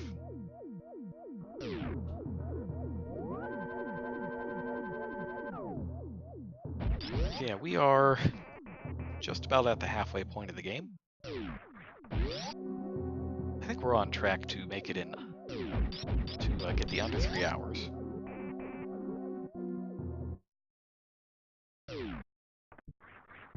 Not on track for 100% though.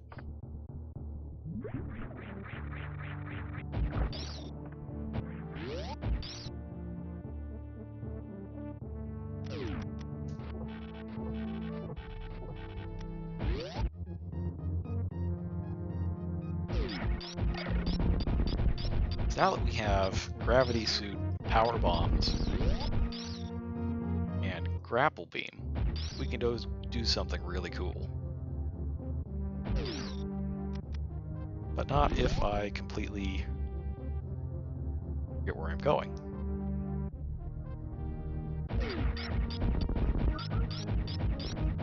Gotta go back down this way.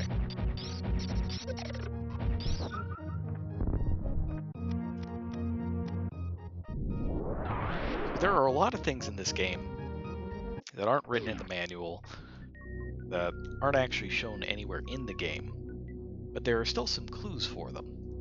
And you get those clues by just leaving the game alone after you turn it on and watching the demo. It'll teach you all sorts of fascinating tricks. In fact, let's do one right now.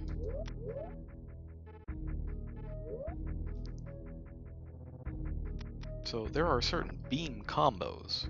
If you highlight power bombs, unequip all but the charge beam and your beam of choice, and then charge up, something happens.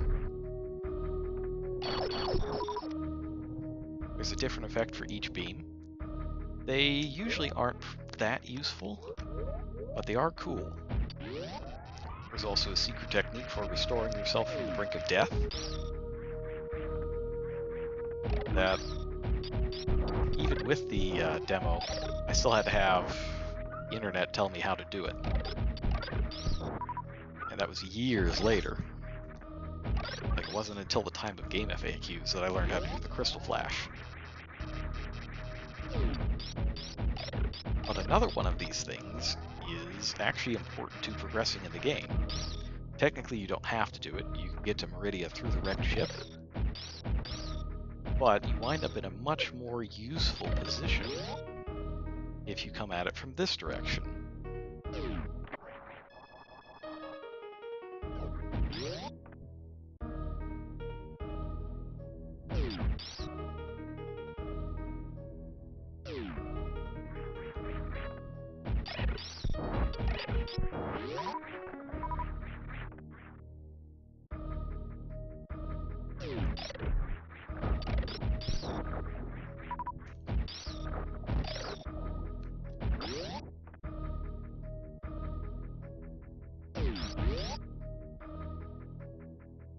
So this is one of the things that everybody who has played Super Metroid remembers.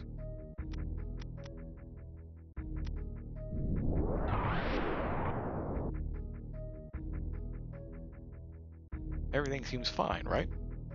But as soon as you move,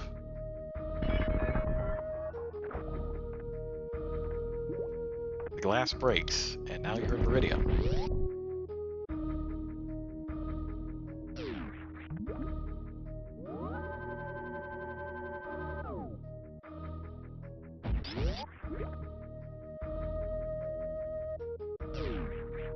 And the only thing that tells you how to do that is the opening demo of the game.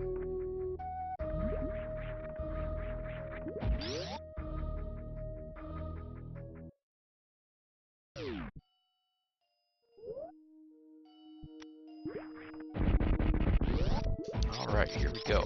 Meridia is the water zone of the game. It would be completely impossible to navigate without that gravity suit. It's also quite large. And it's got one of the most notorious item pickups in the game.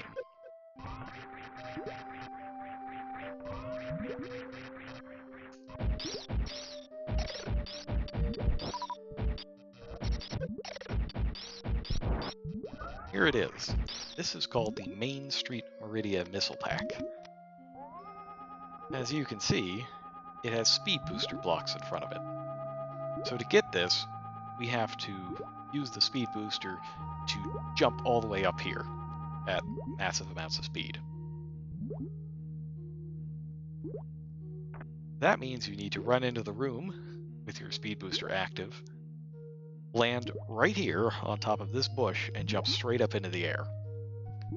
It is not easy, because you have to crouch to charge it right here. If you run all the way off, you'll lose the charge. So, let's give it the old Yinzer try.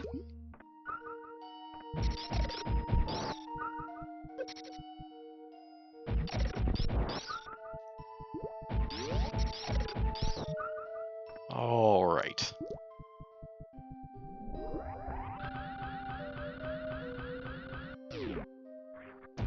As you can see, it is not easy.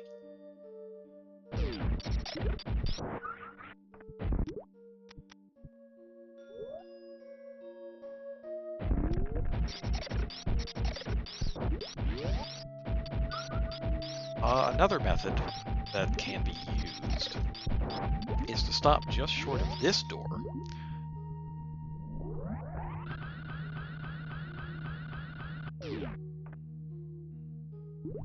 Ah! Oh, I thought I had it. It is very precise. And honestly, it's not worth it for just one missile, but it's also really impressive when it works.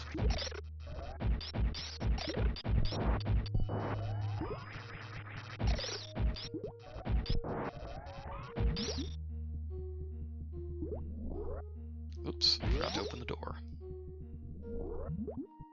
There are lots of ways to screw it up. That's the least damning of them.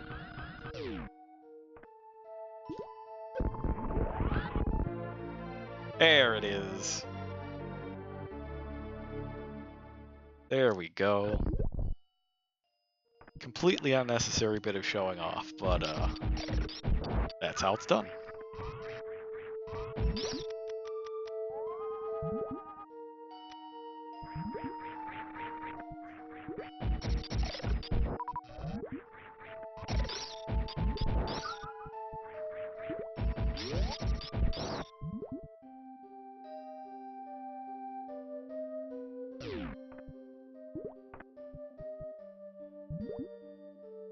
Alright, so... see, there's a little bit of an imperfection on that wall.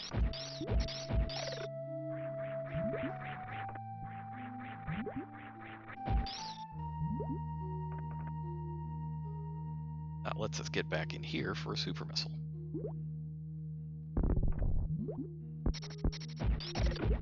An extremely important super missile.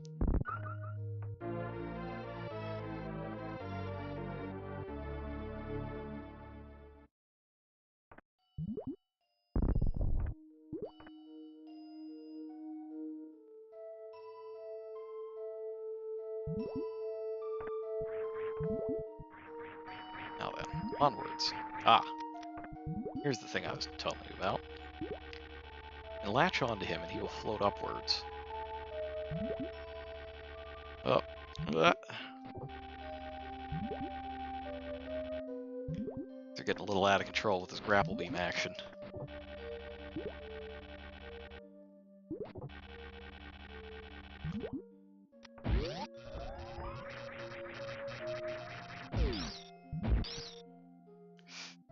Let's see, don't want to go down. I think so.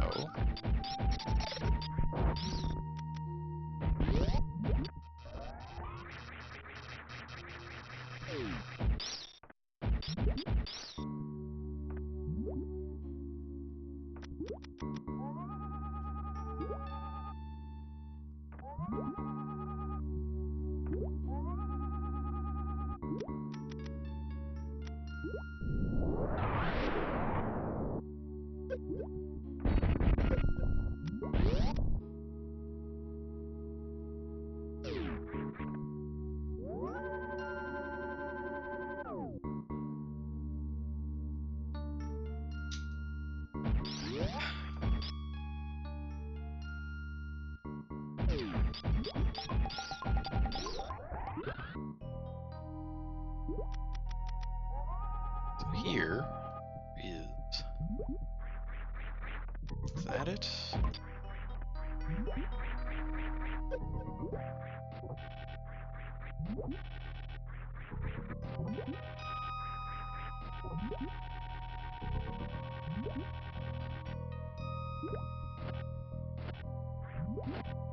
Oops.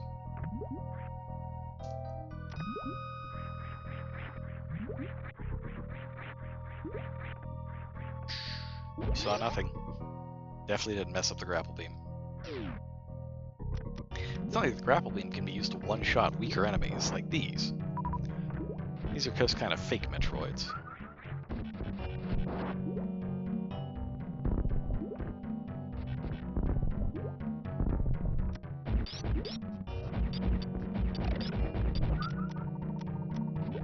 Can't actually, latch onto your head or anything. They're just more annoying than anything else.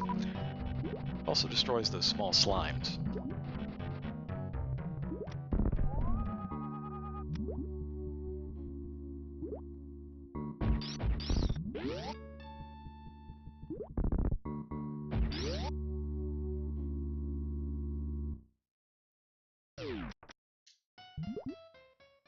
Alright, mini-boss time. This is Botfun. He's kind of a snake crocodile thing. Not very difficult. But he does get pretty fast as he gets closer to death.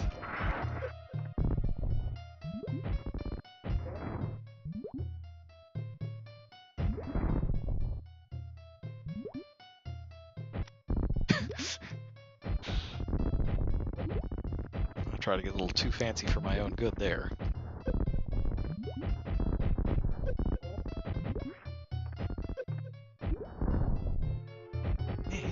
He's really something, huh? Like he's got a speed booster.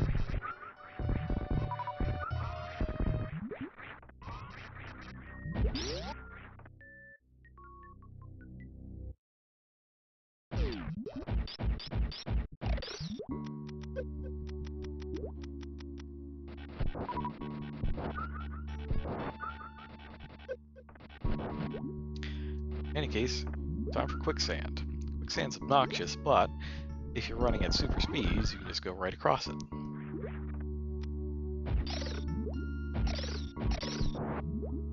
I do need to make a quick detour, though, and head towards here. So it'd really help if I had remembered to go get the spring ball, but I didn't.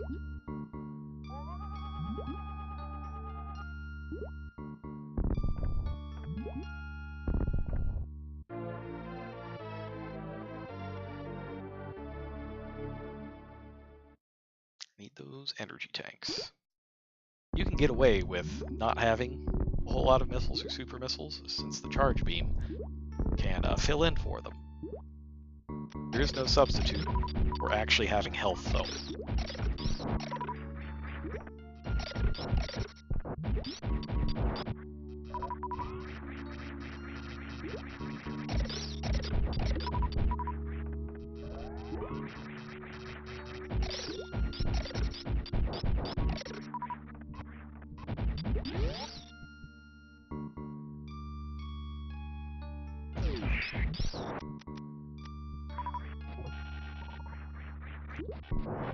Therein lies another door that's not going to open until after we beat the area boss.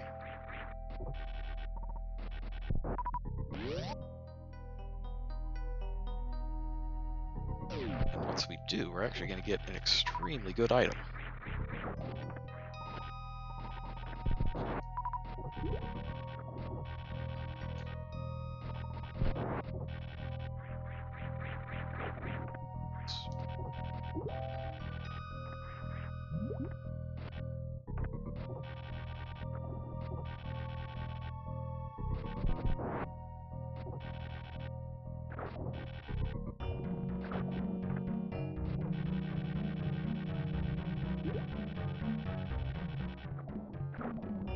Okay, so this is a little tricky. Oh no, it's all going wrong.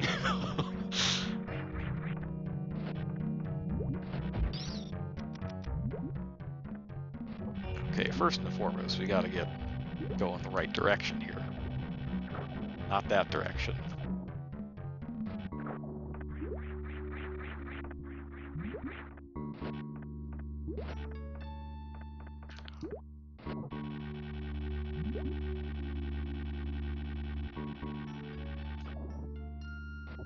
There we go.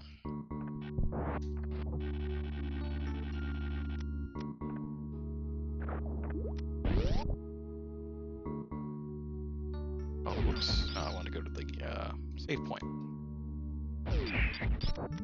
Save point.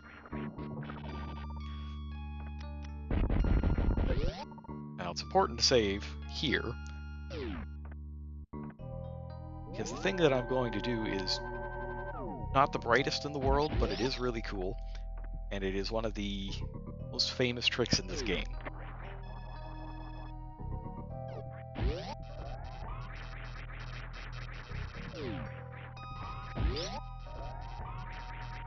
ourselves this next boss. And more specifically, a way to not actually have to fight the next boss. He's annoying and fast, and also gets very fast, much like Botwoon. We don't have to put up with these shenanigans. Heavens no.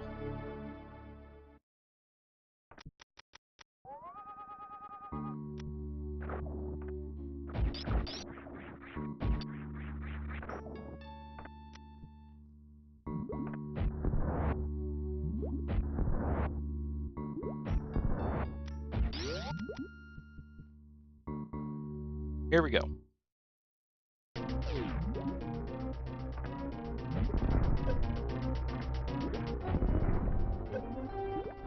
First thing we do is take out these turrets. Then we shoot at the baby dragons to make him mad. You don't actually need to do this, it's just fun. And then we equip the grapple beam.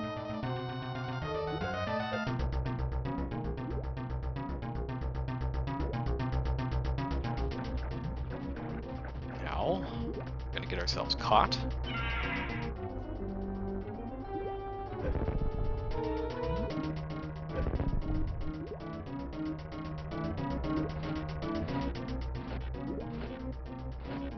Oh no!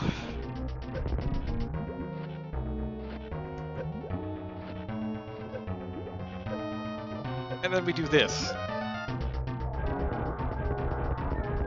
Rip Dragon.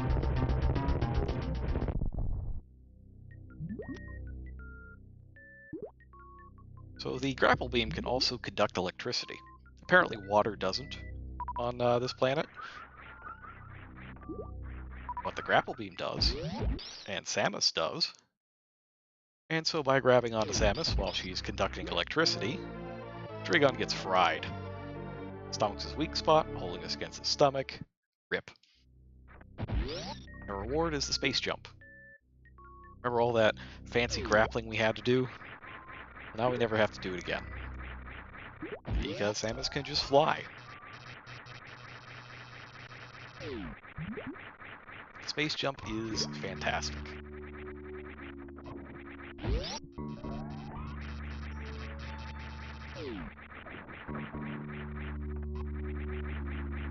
And I think that's worth a save as well.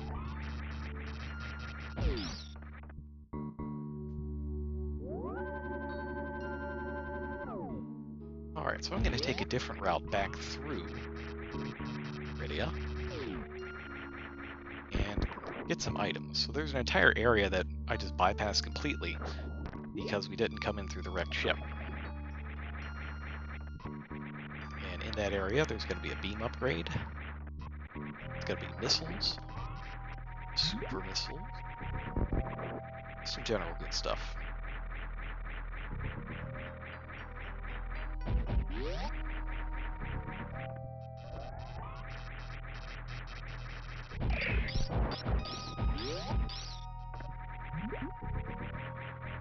So we gotta get through here.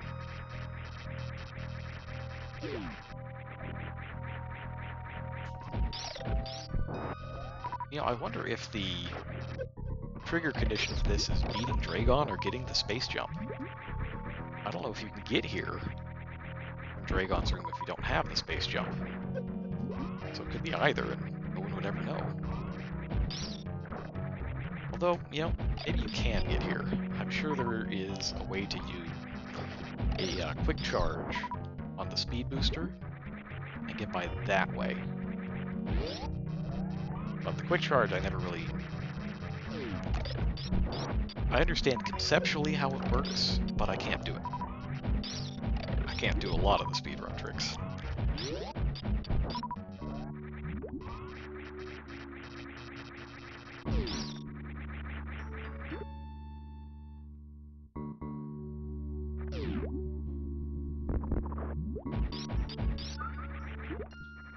Alright, so our beam goes through solid objects, right? It doesn't go through enemies. Fortunately, we can fix that.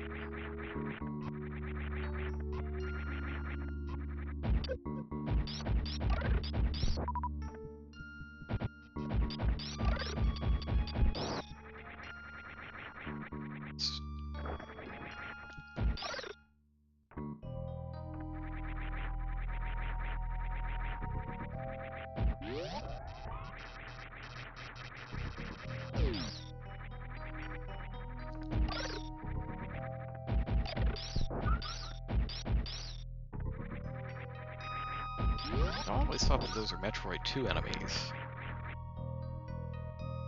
Presumably when I was a kid, I would be like, the lore! They're violating the lore! Now I don't care. So these guys, right? Pink space pirates? I mean, you can freeze them and blast them. That takes a while. Why do that when you can get the plasma beam?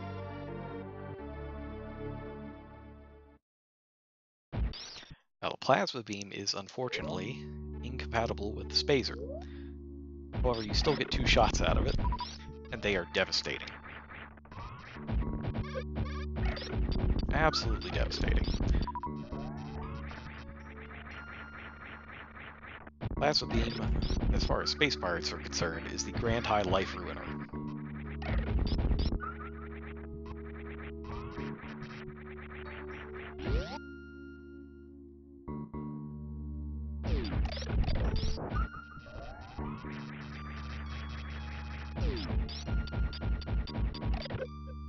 And now our beam pierces everything.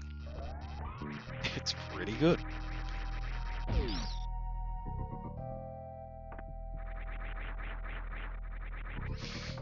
Alright.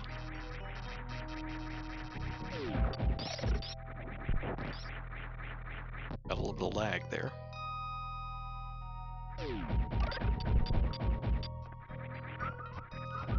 Let's see. Am I going the right way?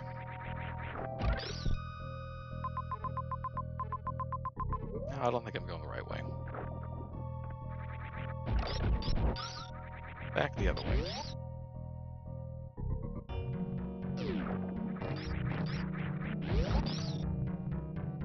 Now you can get dragged into that quicksand, and then you have to go very slowly through a rather unpleasant area filled with enemies.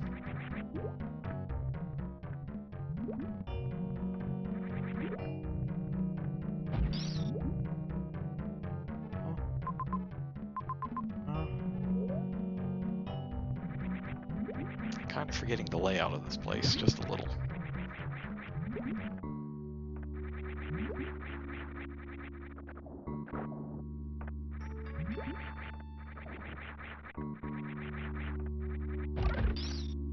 Is there a door here? There was.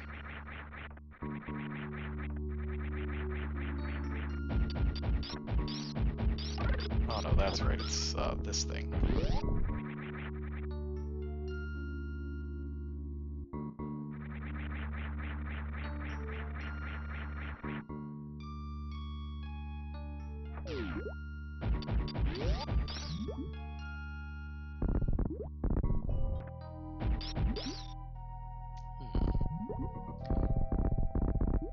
You'll get the spring ball.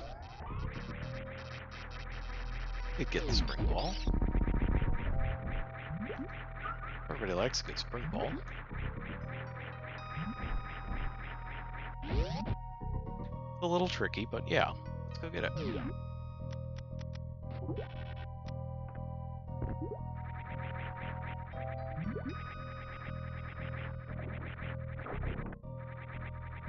Hey, you pretty much, I mean, you can get it before you get the space jump, but it is very unpleasant.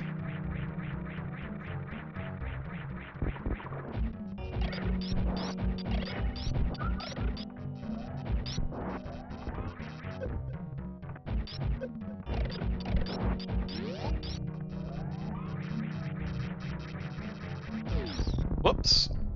Well, I screwed it up. Fortunately, that guy's going to respawn. See, the only thing that this really takes is time.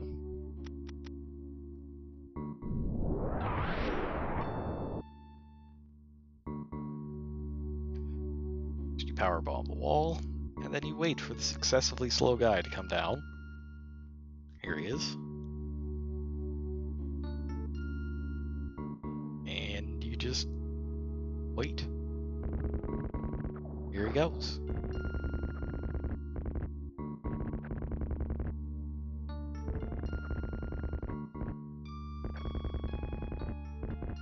Riveting.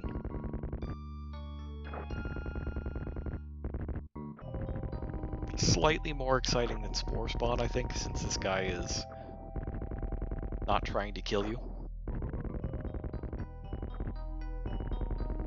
I just, have something to get Spore Spawn since he did try to murder me.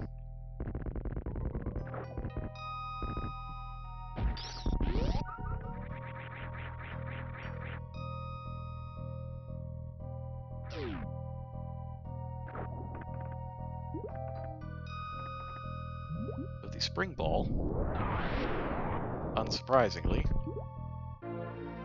lets you jump in ball form.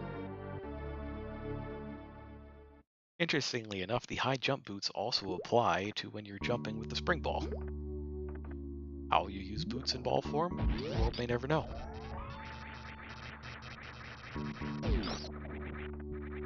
And thankfully, all the sand stays gone.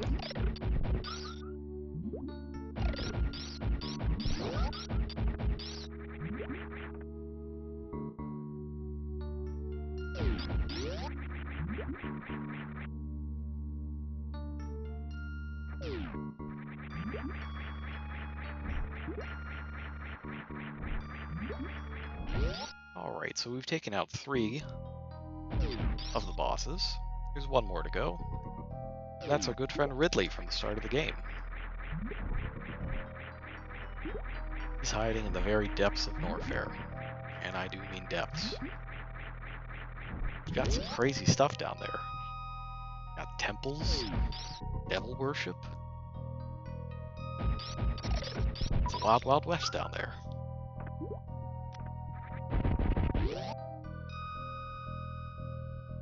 Oh, here's the map computer. Whoops. Well, okay, there it is. There's the rest of Meridia.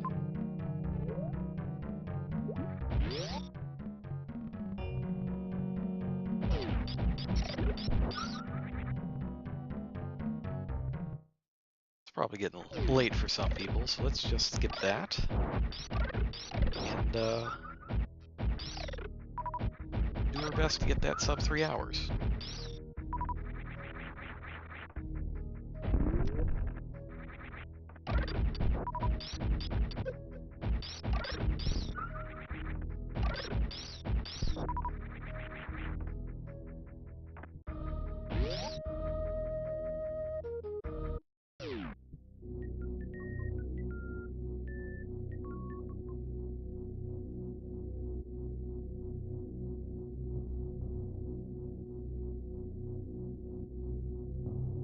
Alright, so our target is all the way down here.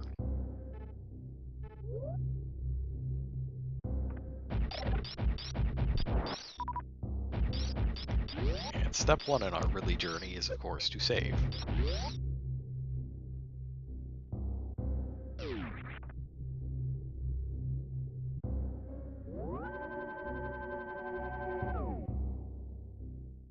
Now then. Yeah, we can get there this way. Let's get there this way.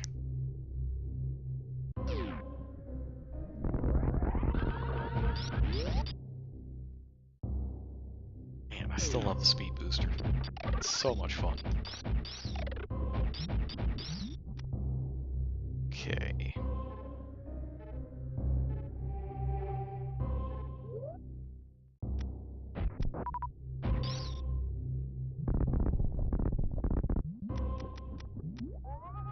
Am I forgetting?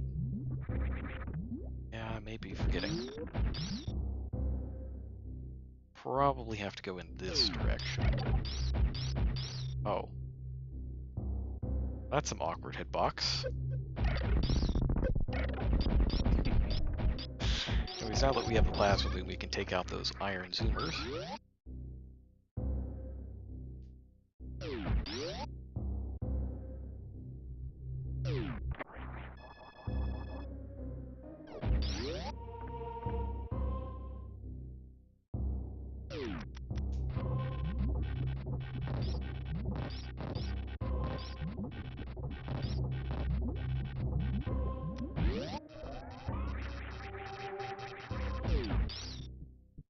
this is what I'm thinking about. Got it. So, to get to Ridley, we do need that gravity suit. Because the path to Ridley's domain is through this giant pit of lava. And there's no way that we're getting through it without the lava resistance or the freedom of movement in fluids.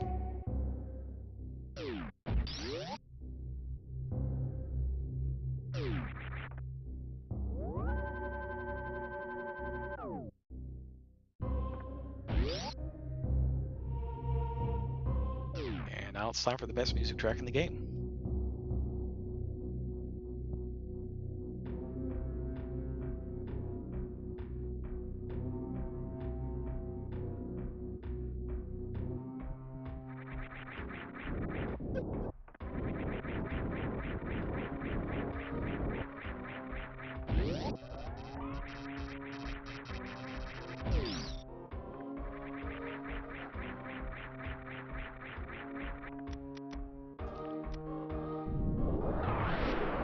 You know it's good because it gets remixed in every Metroid game these days.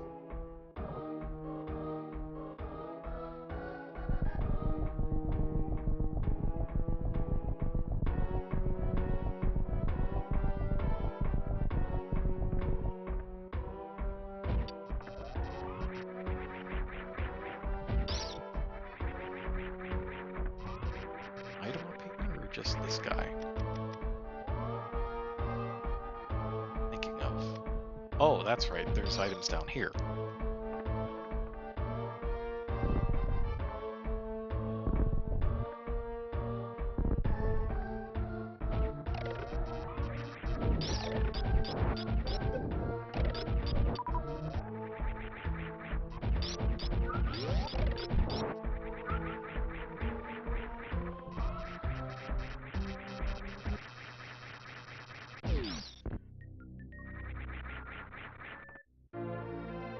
Alright.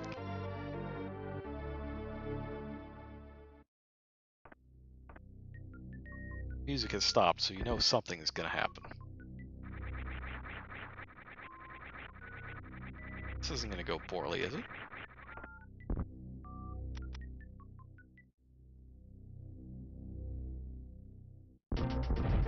Oh look, it catches super missiles. How about regular missiles? Oh, yeah, it just turns sideways and avoids them. Oh man. So the Golden Chorizo is a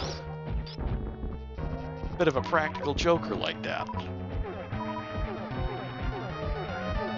He swears it's just a prank throw, but I do think he's trying to kill me.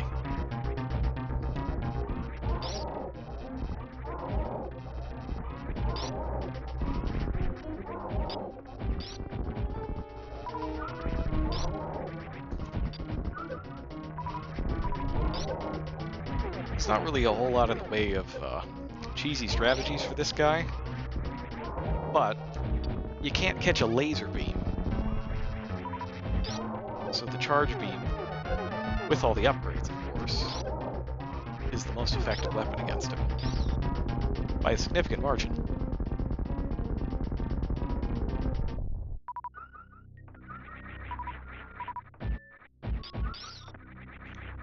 And he's got presents up here.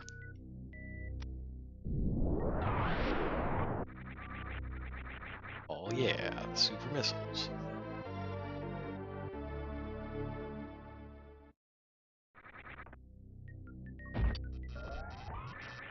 Kind of liked how they did super missiles in Prime. Literally just 5 missiles.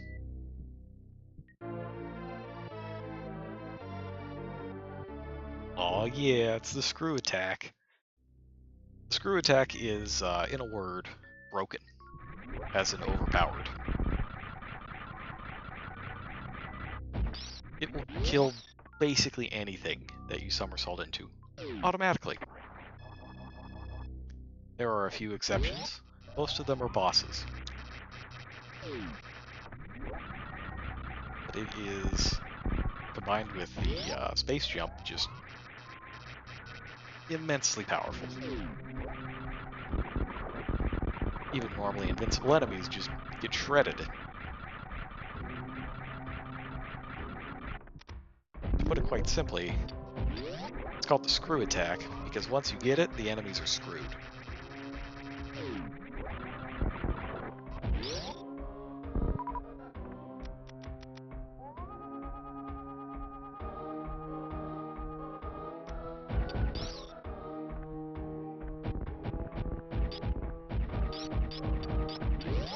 Yeah, I don't think I want to go there. Ah, okay, this room.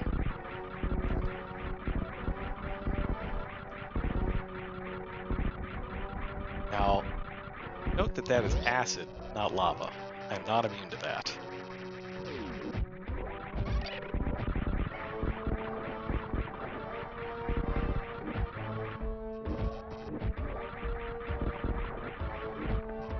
I guess wall fixtures are also kind of immune to the screw attack.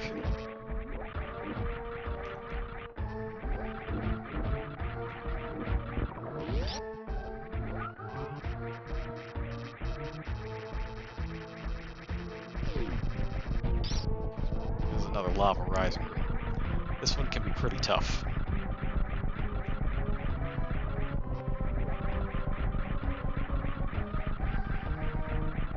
However, thanks to the space jump and screw attack, you can maneuver through it pretty quickly.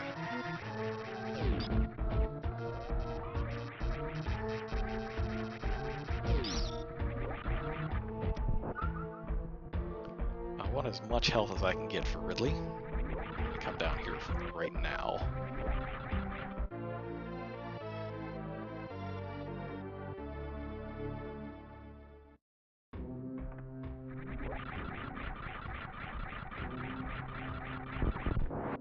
Two, three, four, five, six, seven.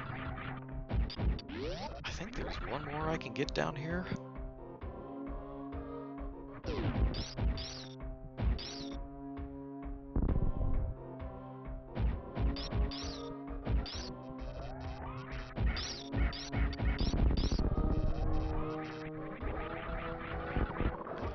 Note the huge difference in power level between the screw attack and literally everything else. It just melts those.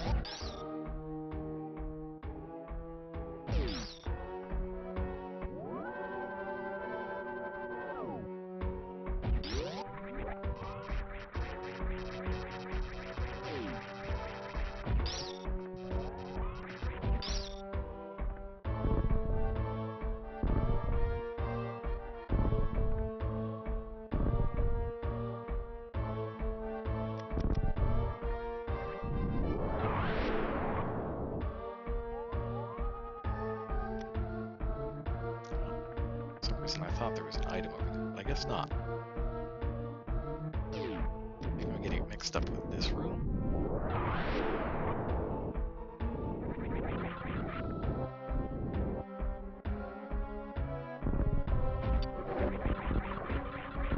Yep, even these things, screw attack. Come get some.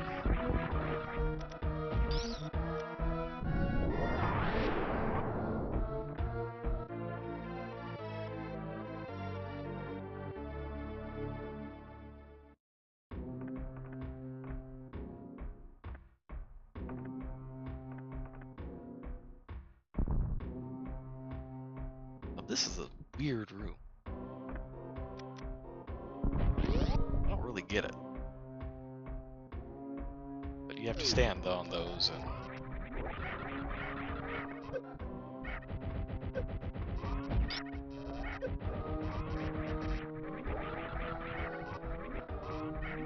Holy crap, I forget how to fight these guys. There we go.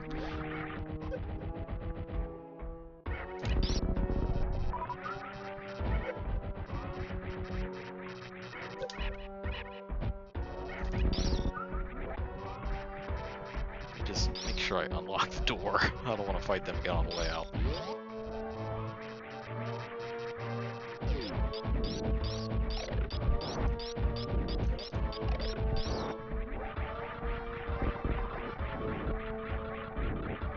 Now, a lot of the scenery here kind of the motif with the honeycombs and the metallic blocks and everything, that's straight out of original Metroid. Purple color scheme.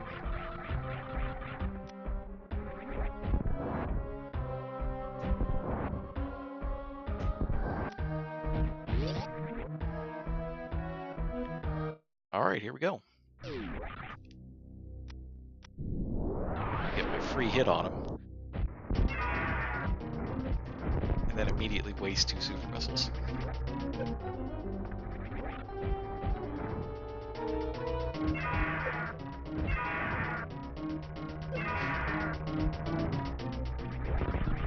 Ridley is not easy.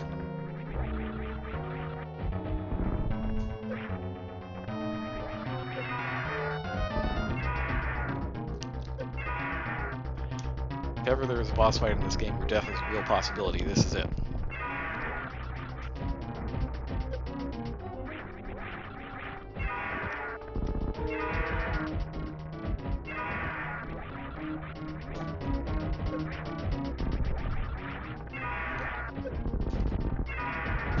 And this is also why you want as many super missiles as you can get. Boy howdy, this guy can eat them. Just takes all those super missiles right to the face and doesn't even care.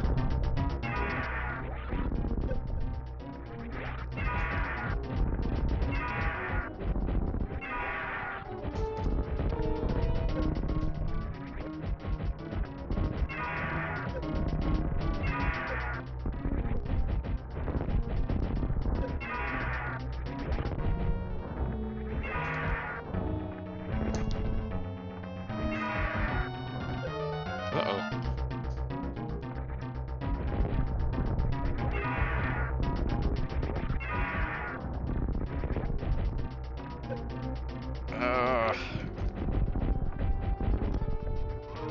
Not good.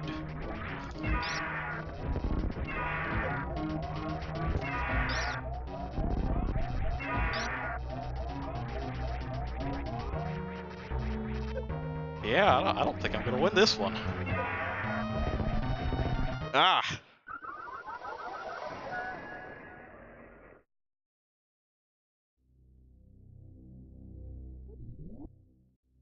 So yeah, Ridley's tough. And there is a secret method that you can use to get your health back there.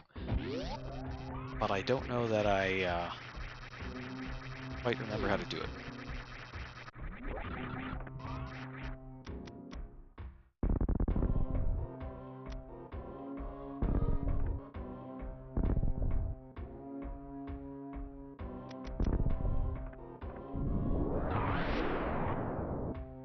Might need full power bombs for it to work.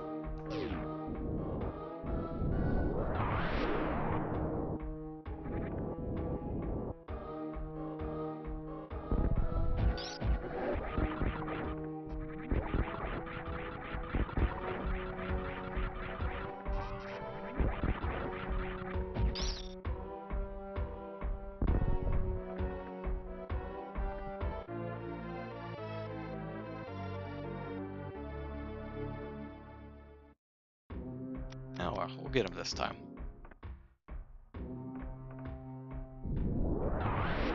I think one thing I can do a little better this time is being a little more cognizant of when and where I'm firing my super missiles and exactly how long his initial invincibility lasts.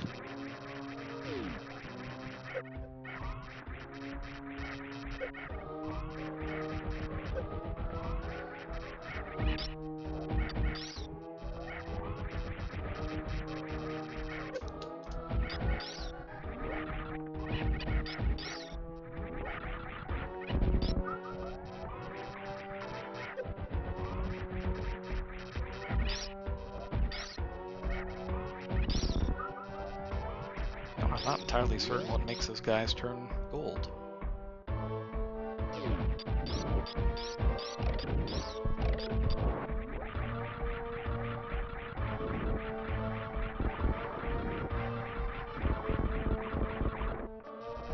Oops.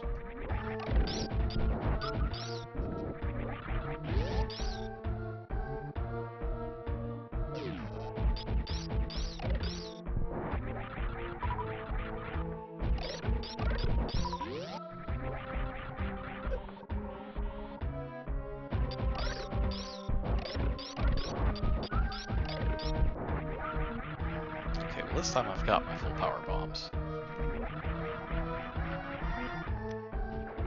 Oops, that's right, the door tries to kill you.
Another thing I can do is actually jump over him when he does the big swoops.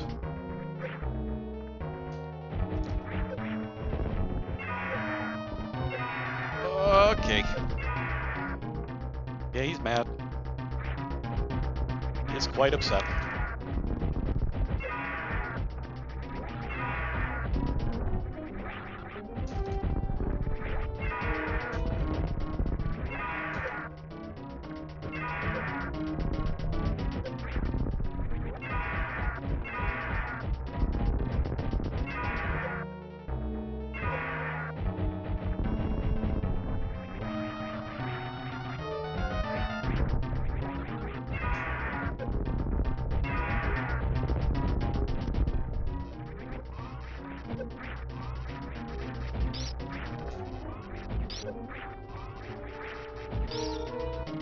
Oh, this is the bad.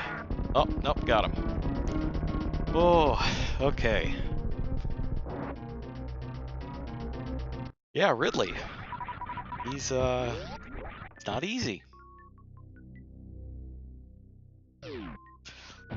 Oh no. The Metroid hatchling is gone. Perhaps Ridley ate it?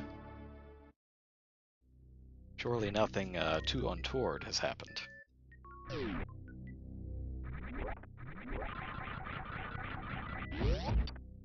Anyways, that is all 4 bosses down.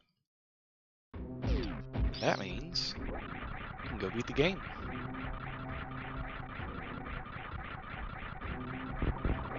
We're gonna go by way of the ship, though.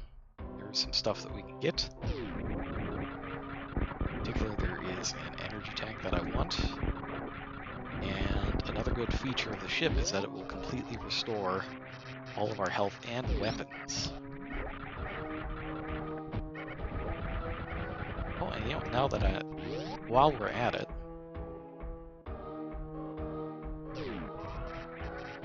we can go get the energy tank that was back up in Brinstar. I completely forgot about that. I meant to get that ages ago. It's fine. We can have a nice cleanup run through the planet on the way back to Torian.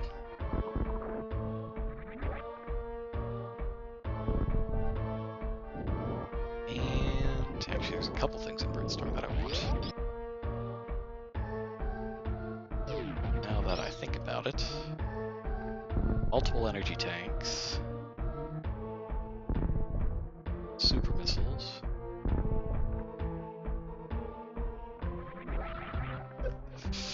Yeah. So while we're going to beat the game, there's still some stuff to be done.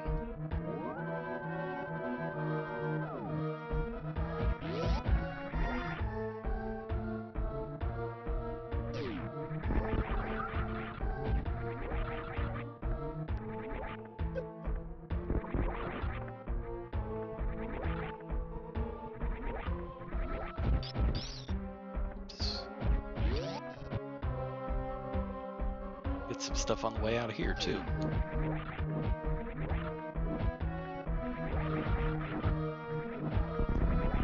I do like that they just put some random comically large Indiana Jones boulders. I don't know why they're here, but they are.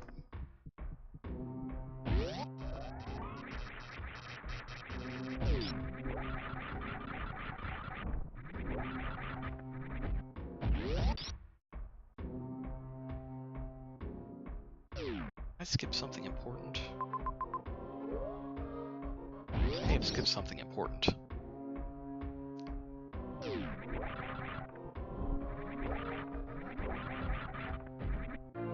Or maybe just missiles.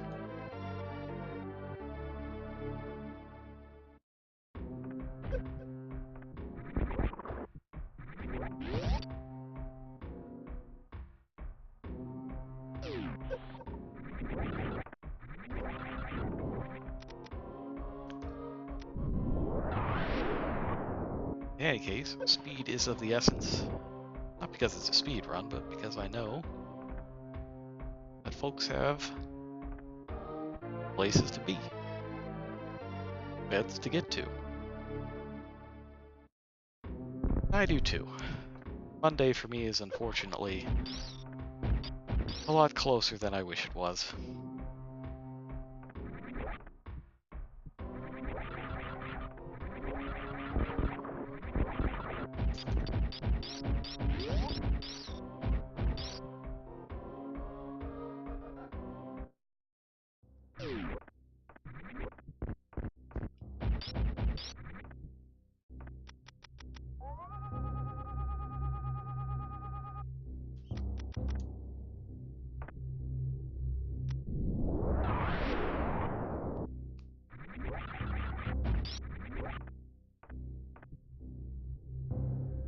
I'm trying to think about the best route out of here. We can pick up some stuff we missed. Let's do that. There's a couple things we missed over here.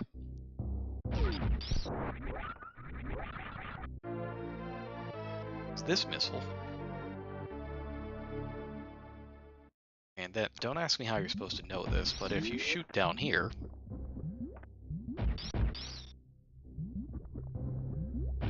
you can get through to a secret room.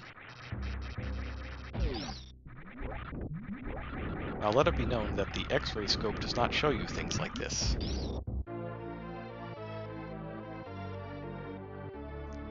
Things like the column coming out of the water, or the lava. But it will show you things like this.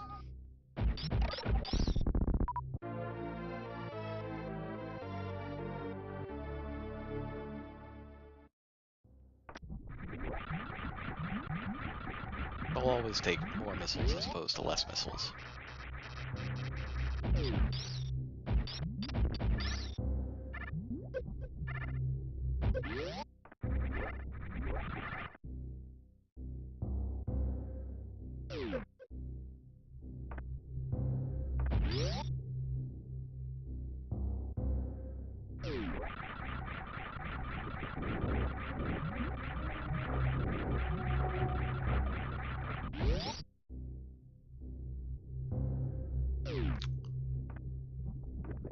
So I'm thinking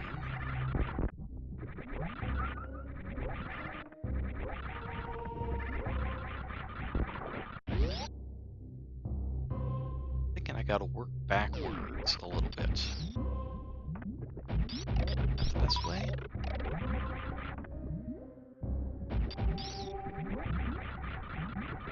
There's a bunch of places that we gotta go still.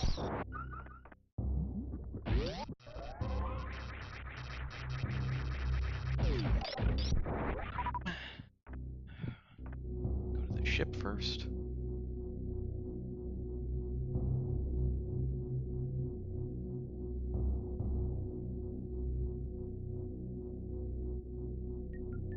It's kind of a... Gotta go to the ship first. Go to Other Brinstar first.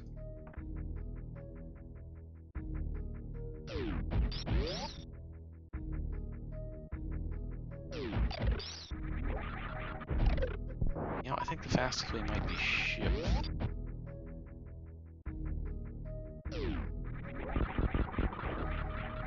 Oh, I know. Ship first, but by way of Blueprint Star. Okay, I got it. I got it. I need like one of those Garmins or whatever to navigate me through Zeebs.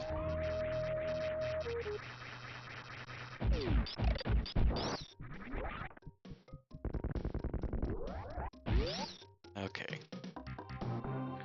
So because I have the wave beam, I should be able to get through here. Yes.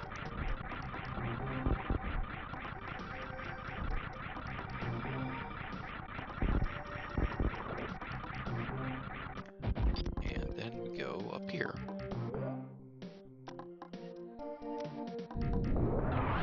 This path will take us back to where the morph ball was at the start of the game. But it'll also let us clean up some more items. I'm a little more worried about energy tanks than usual since I took a death on Ridley. I don't really want to take a death on Mother Brain.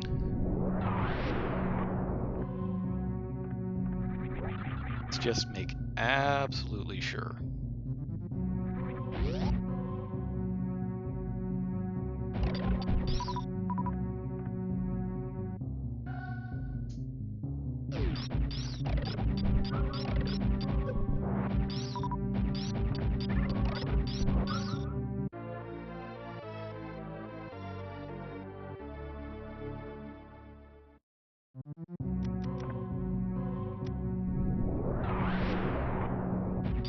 Yes.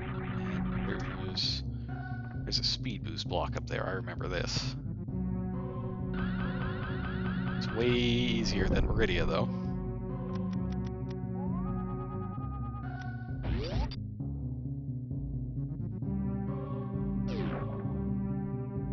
So this room, the X-ray scope has another function. It can reveal invisible platforms. How did it get that power? I don't know. But that's the only place where it works.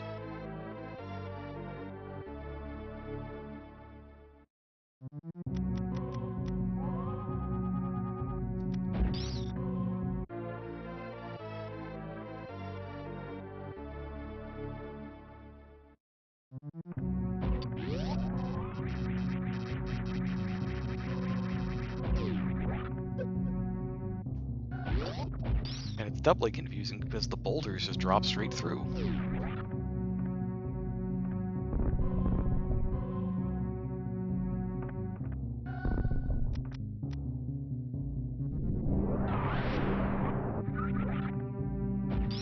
Hang on, I got that.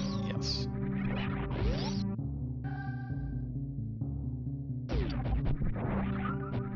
Alright. So we're taking a little victory lap around the start of the game. And did you know that there is a secret in the old Mother Brain chamber? It's just missiles, but it's there. It's kind of cool.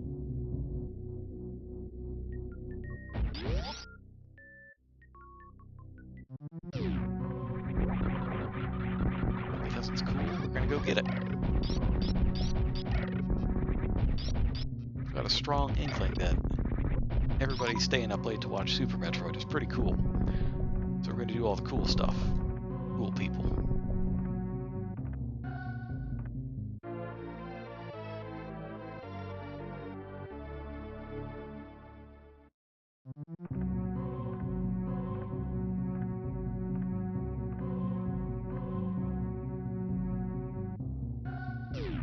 How about here?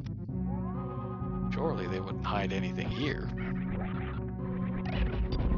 In fact, there's a couple things. I just highlighted a bit of a spoiler, but there's this too.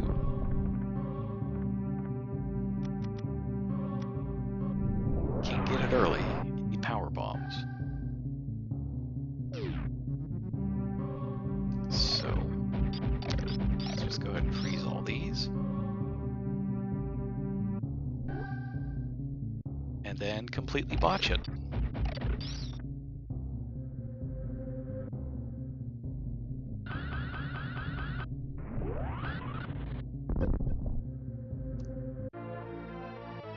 There's a super missile.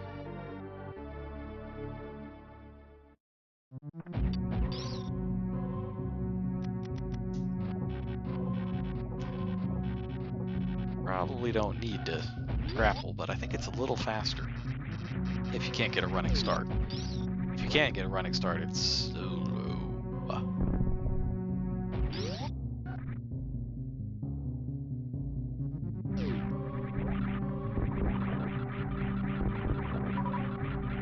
All right.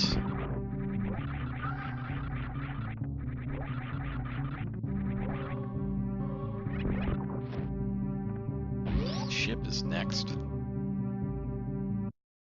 We're gonna get a full heal and a save. Life will be good.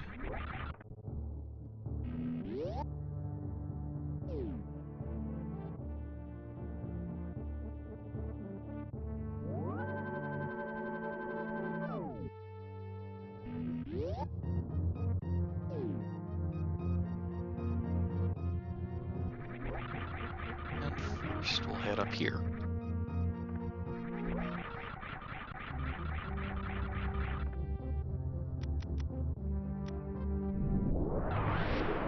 There's a power bomb hidden up here. Don't really need it. Gonna get it anyways. Just because we're here. Now this at least shows up.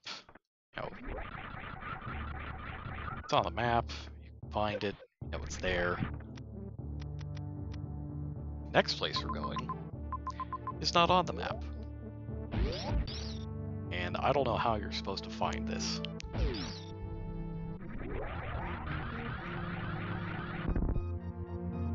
But if you do a full running screw attack jump from that secret, you just happen to land directly here. So I assume you're supposed to find it by accident.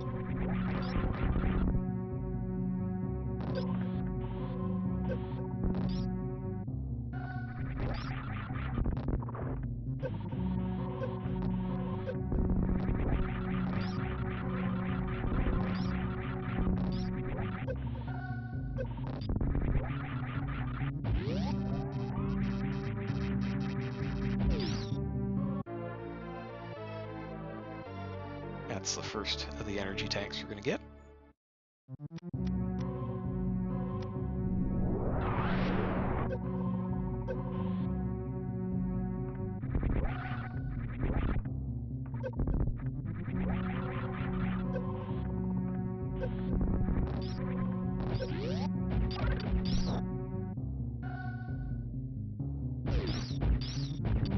Well, this part's a little annoying. You want to stand directly in the middle of these 4 blocks.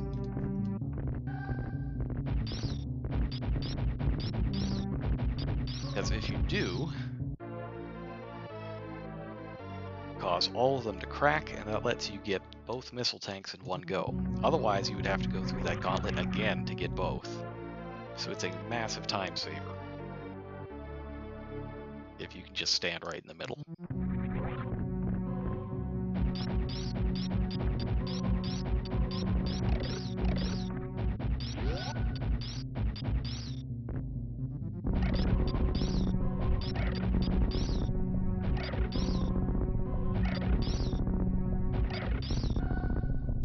Torian is over to the right, but I need to get some stuff from this segment of Brinstar first.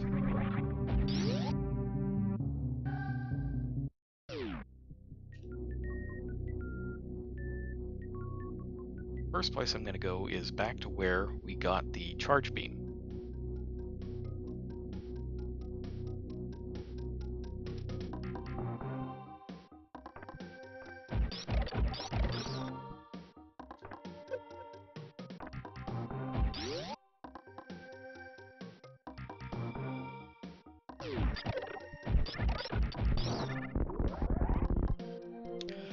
Whoops.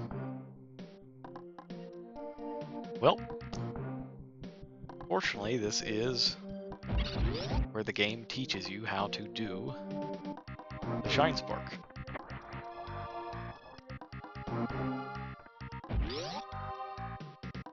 let's follow on with our friend the Takora.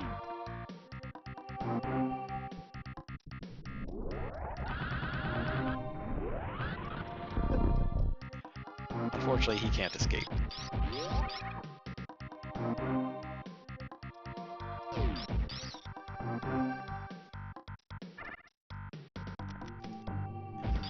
So first, let's head in here.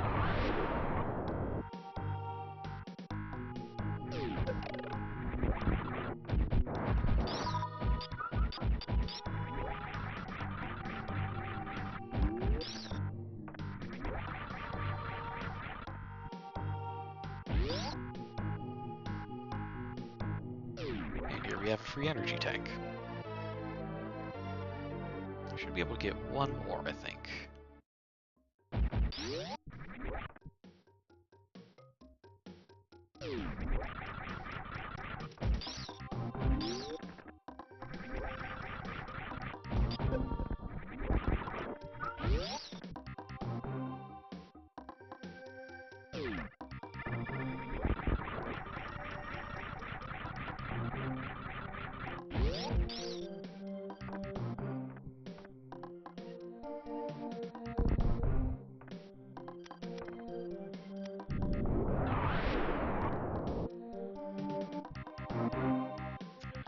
So yeah, that's been hiding down there since the beginning of the game. We just couldn't get it. In fact, you need two things. You need power bombs and gravity suit. Power bombs, gravity suit, and possibly speed booster. Yeah, you need it all. Didn't work. A little surprising.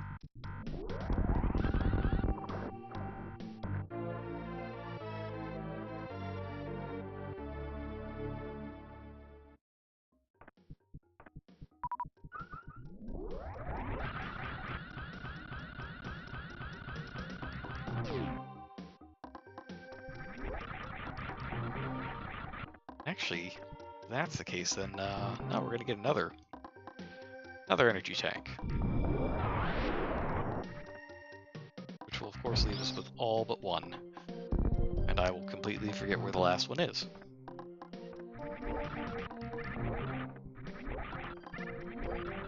Oh no, I remember where the last one is. It's in Meridia. Not gonna get it.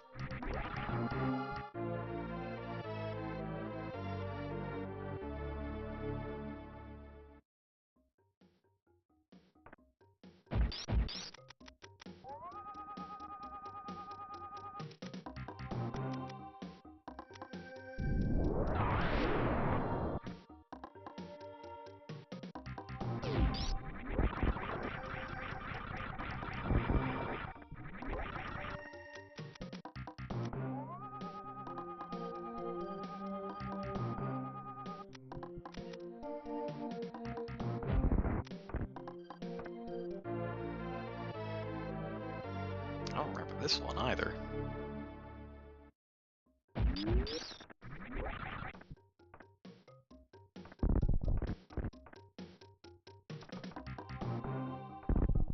It's an awful lot like the X-ray scope room, though. Maybe I'm just getting them mixed up.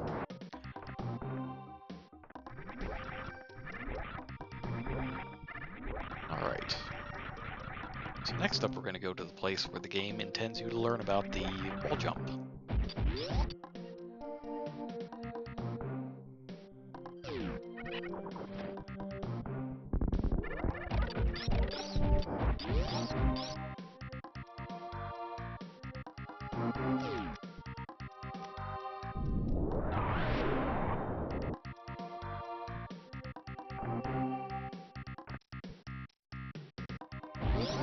It is all the way down here.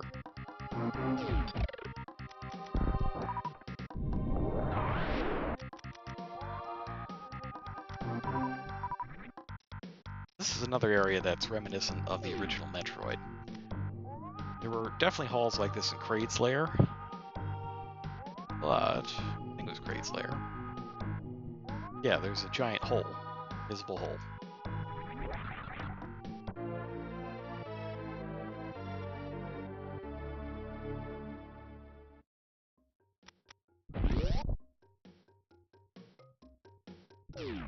And more super missiles.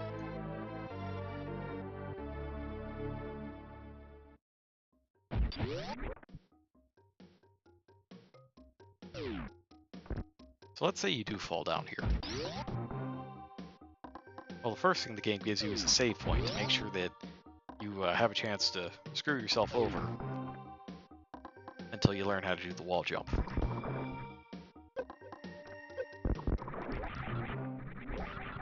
Then you learn how to do the wall jump and life is good instead.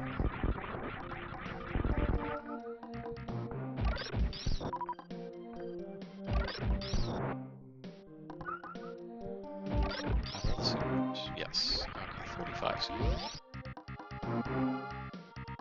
That's a good number of supers.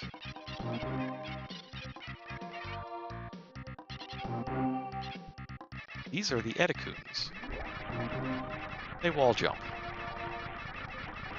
However, the space jump is far more efficient, easy on your fingers, all of the above.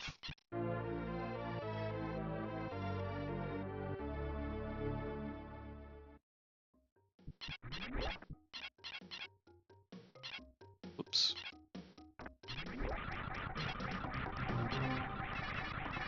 And this leads us right back. Alright, so one more area to get items. Now,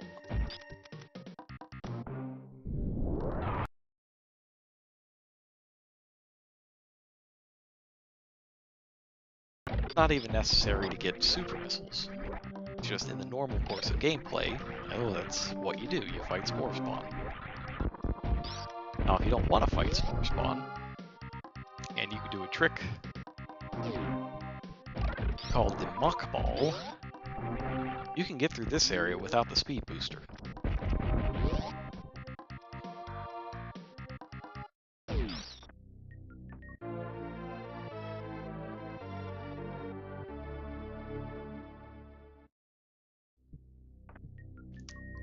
There's Weave. Weave says that he, in fact, was a victim of the Edicoon save point. I really wonder, like, how badly did people get got by that? I know a lot of people did. Enough that they were writing into the game magazines asking for tips on how in the world do I get out of here. So in addition to a cool 10 missiles, along with the 5 up front, there is, of course, a hidden area.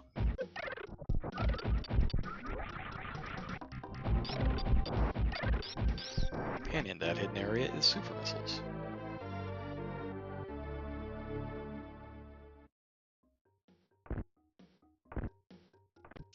Very convenient, takes us right back here.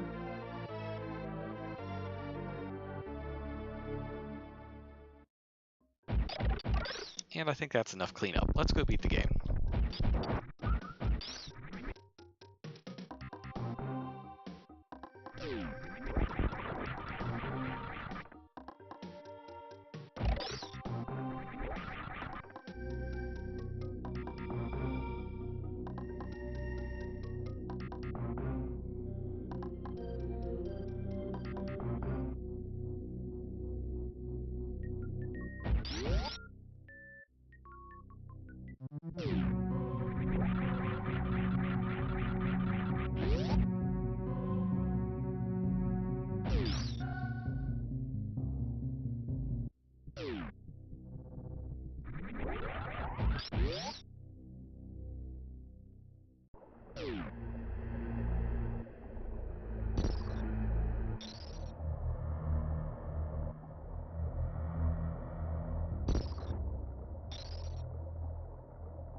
I've always wondered what it is that's just kind of being ejected from the statue.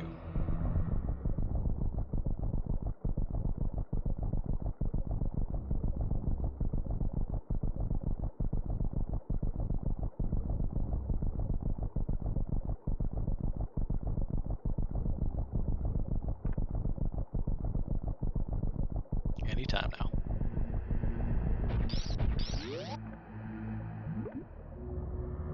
So yeah, this is a way better hiding place for Torian than they had in the first game. Last time, you had to just kill 2 bosses and a bridge appeared. This is way more secure.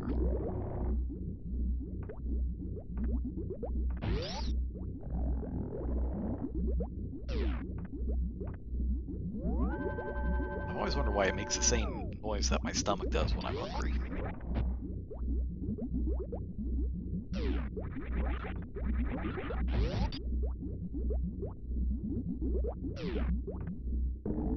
Surprise! Metroids.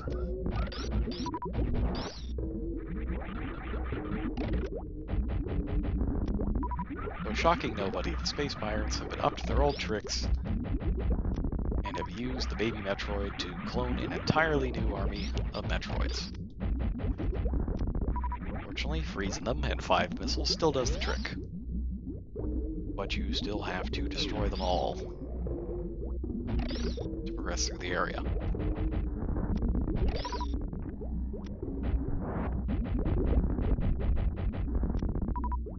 And I try to make sure that I'm only using regular missiles for this, because super missiles do not recharge, though you don't get free recharges for them later on. But you'll actually gain missiles this way, even if you miss a bunch.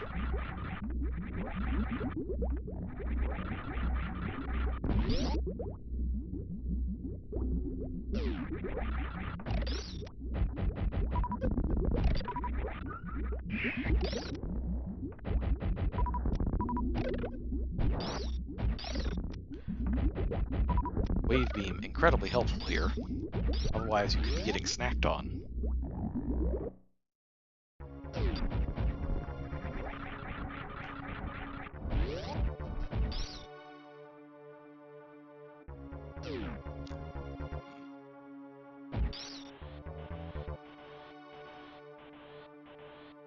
That can't possibly be good.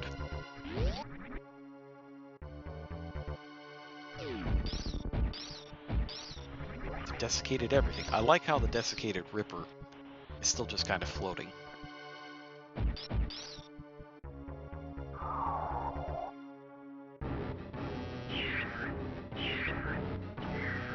Yes, let's not be anywhere near that.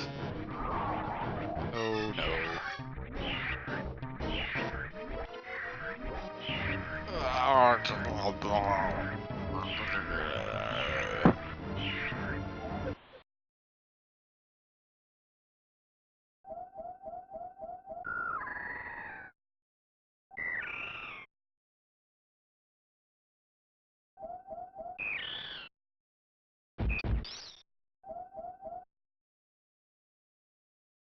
Yeah, so speaking of things that scare the crap out of you as a kid,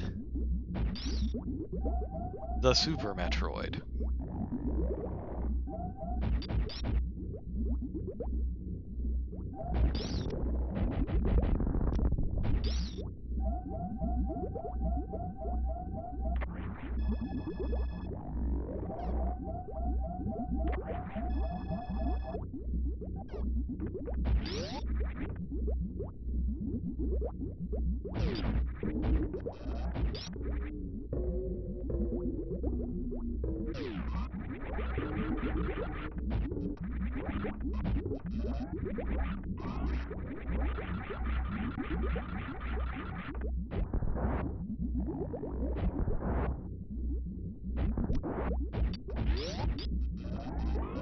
It should also be noted that we have gone the Super Metroid attack.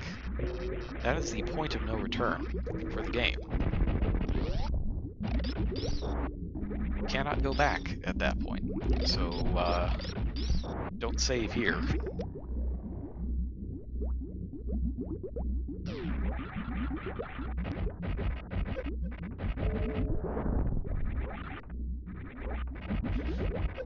Zepatites regenerate if you aren't constantly hitting them with missiles, so this room can be a little tricky.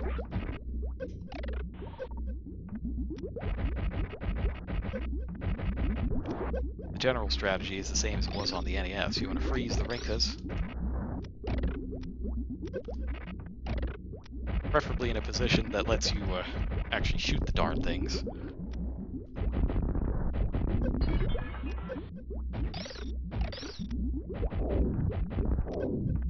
And then really let Mother Brain have it.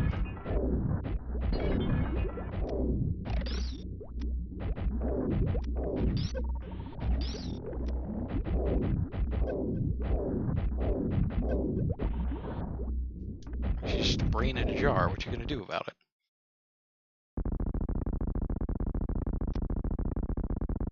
Nothing. That's right. Or at least, in regular Metroid, that would be the case. But this is Super Metroid, and Mother Brain turns into a dinosaur. It's awesome.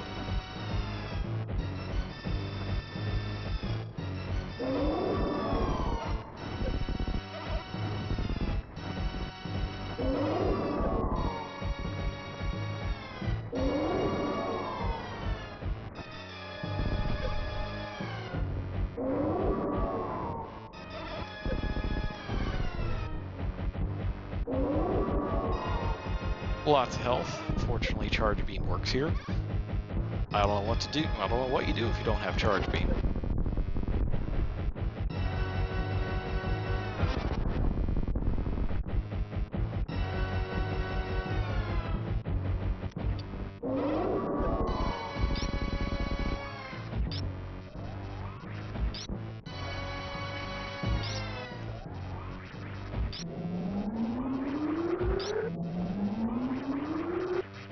Ah!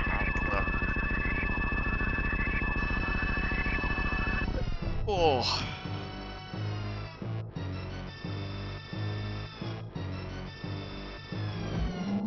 Fortunately, Samus can get up from that one. The next one, though. Come on, Samus, get up. Get up. Take this from a giant brain dinosaur.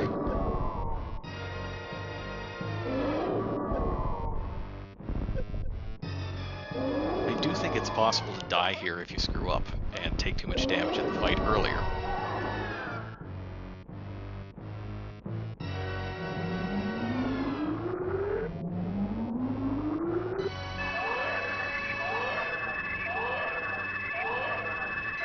Alright, chat, I need opinions. Should I save the animals or let them die?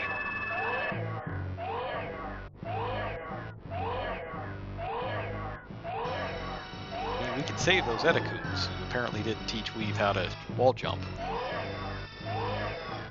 Or we can just let them die.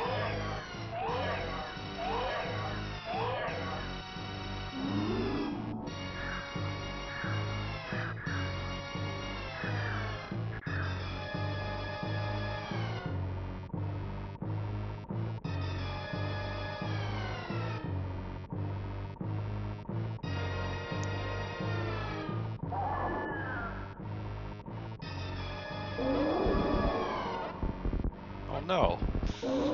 Just when it became our friend.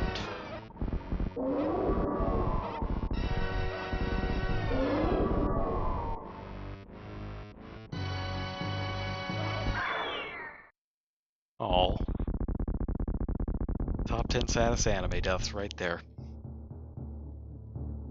Fortunately, that gives you the Hyper Beam. And if you lose the fight with the Hyper Beam and a full everything, I don't know what to do. I just got nothing to really say. Perhaps video games are not your forte.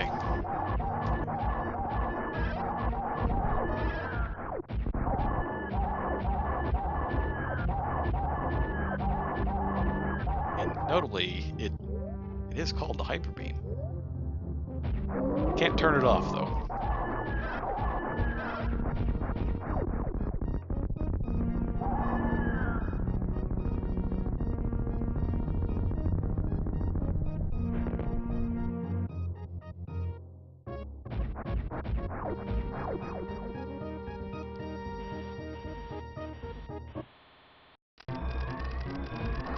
Well, you know this is gonna happen.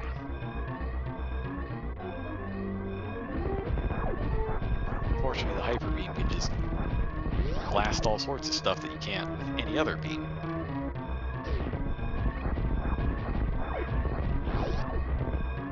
Even these silver space pirates are just dead. Extraordinarily dead.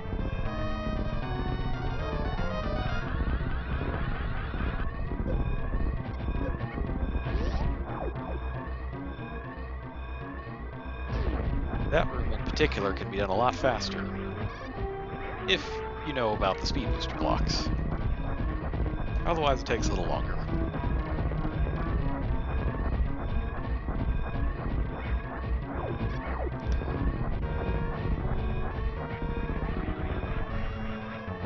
And of course the lava starts rising, because of course it does. I suddenly forgot how to screw tech, though. We'll be fine, though. Plenty of time.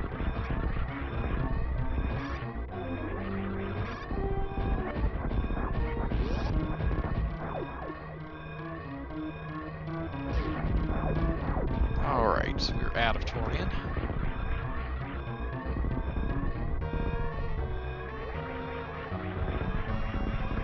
Just float our way up. Not the most exciting part of the escape.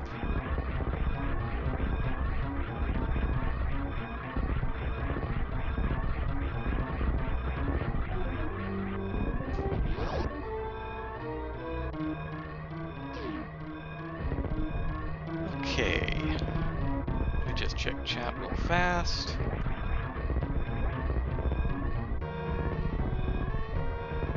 Oops. Chat is indifferent to the animals.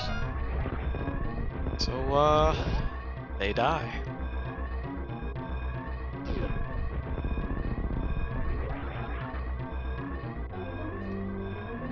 And that's it.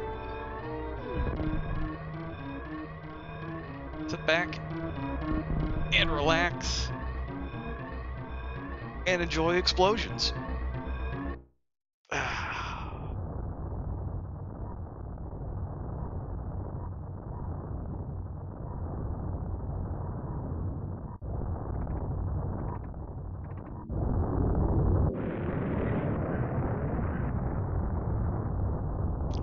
I love a good planetary explosion.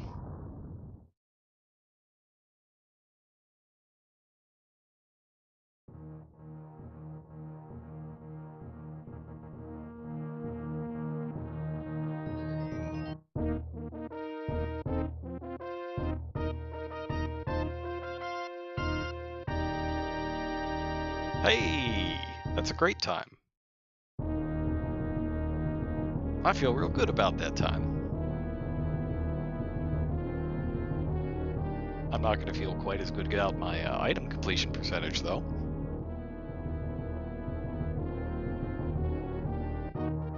So if you're wondering, okay, 213, but the stream's been going for 3 hours, what's that about? Time spent in the menu, on the map screen, time spent on dialogue boxes, that sort of thing, when you're traveling between areas, all that doesn't count. That's not under your control.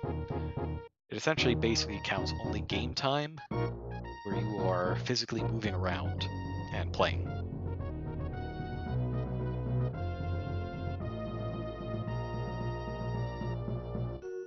Man, this soundtrack's good.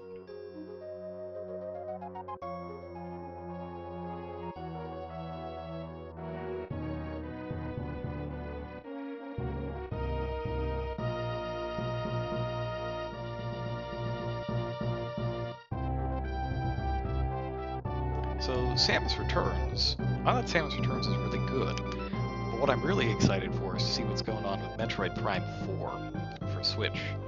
I'm hoping that they're going to show something at E3 this year about that. Samus Returns reminds me that, hey, you know, actually Metroid games are good. Well, most of the Metroid games are good. Well, some of them are not.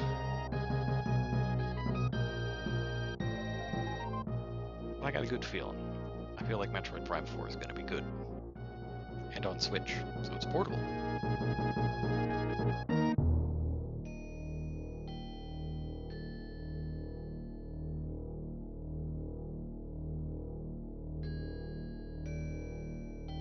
Metroid Prime stream?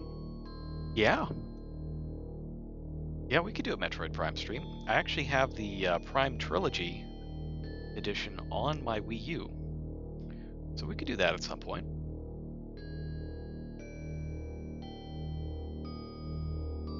One, I think the first game was really the highlight of the series. Like, I think they just got it right the first time, and then just kind of, yeah, let's do it some more.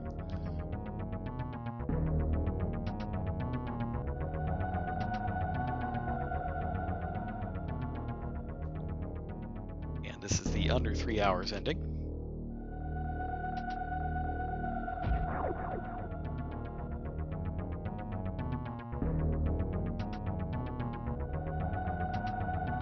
Let's see, what do we got?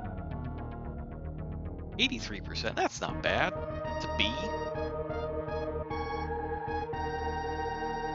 That's all right. Well, that is about going to do it for Super Metroid Sunday stream. Next time out, probably stream again sometime this week. Maybe Wednesday, maybe Friday. I have to see how I'm feeling. As for games, well, I still want to try the Surge, but I still don't know if my computer will handle both that and streaming at the same time. I want to play Prey again. Prey was really good. It's made by Arcane Studios, and I really don't think that it got its due this year, partially because the marketing campaign behind it was non-existent. So Prey is a possibility. Surge is a possibility, and I'm gonna keep that Metroid Prime stream idea back of my head. I don't really want to play back-to-back Metroid games.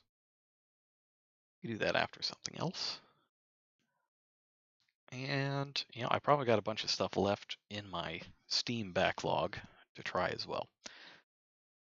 Oh well, I will take stock of what games are available, and we'll see what happens. Before I go, I just want to have a quick thank you for Crazed Gamer and Alpha Decay 8. Thank you for following along and joining me for Super Metroid. And I hope everybody has a great night and a good week. See you later.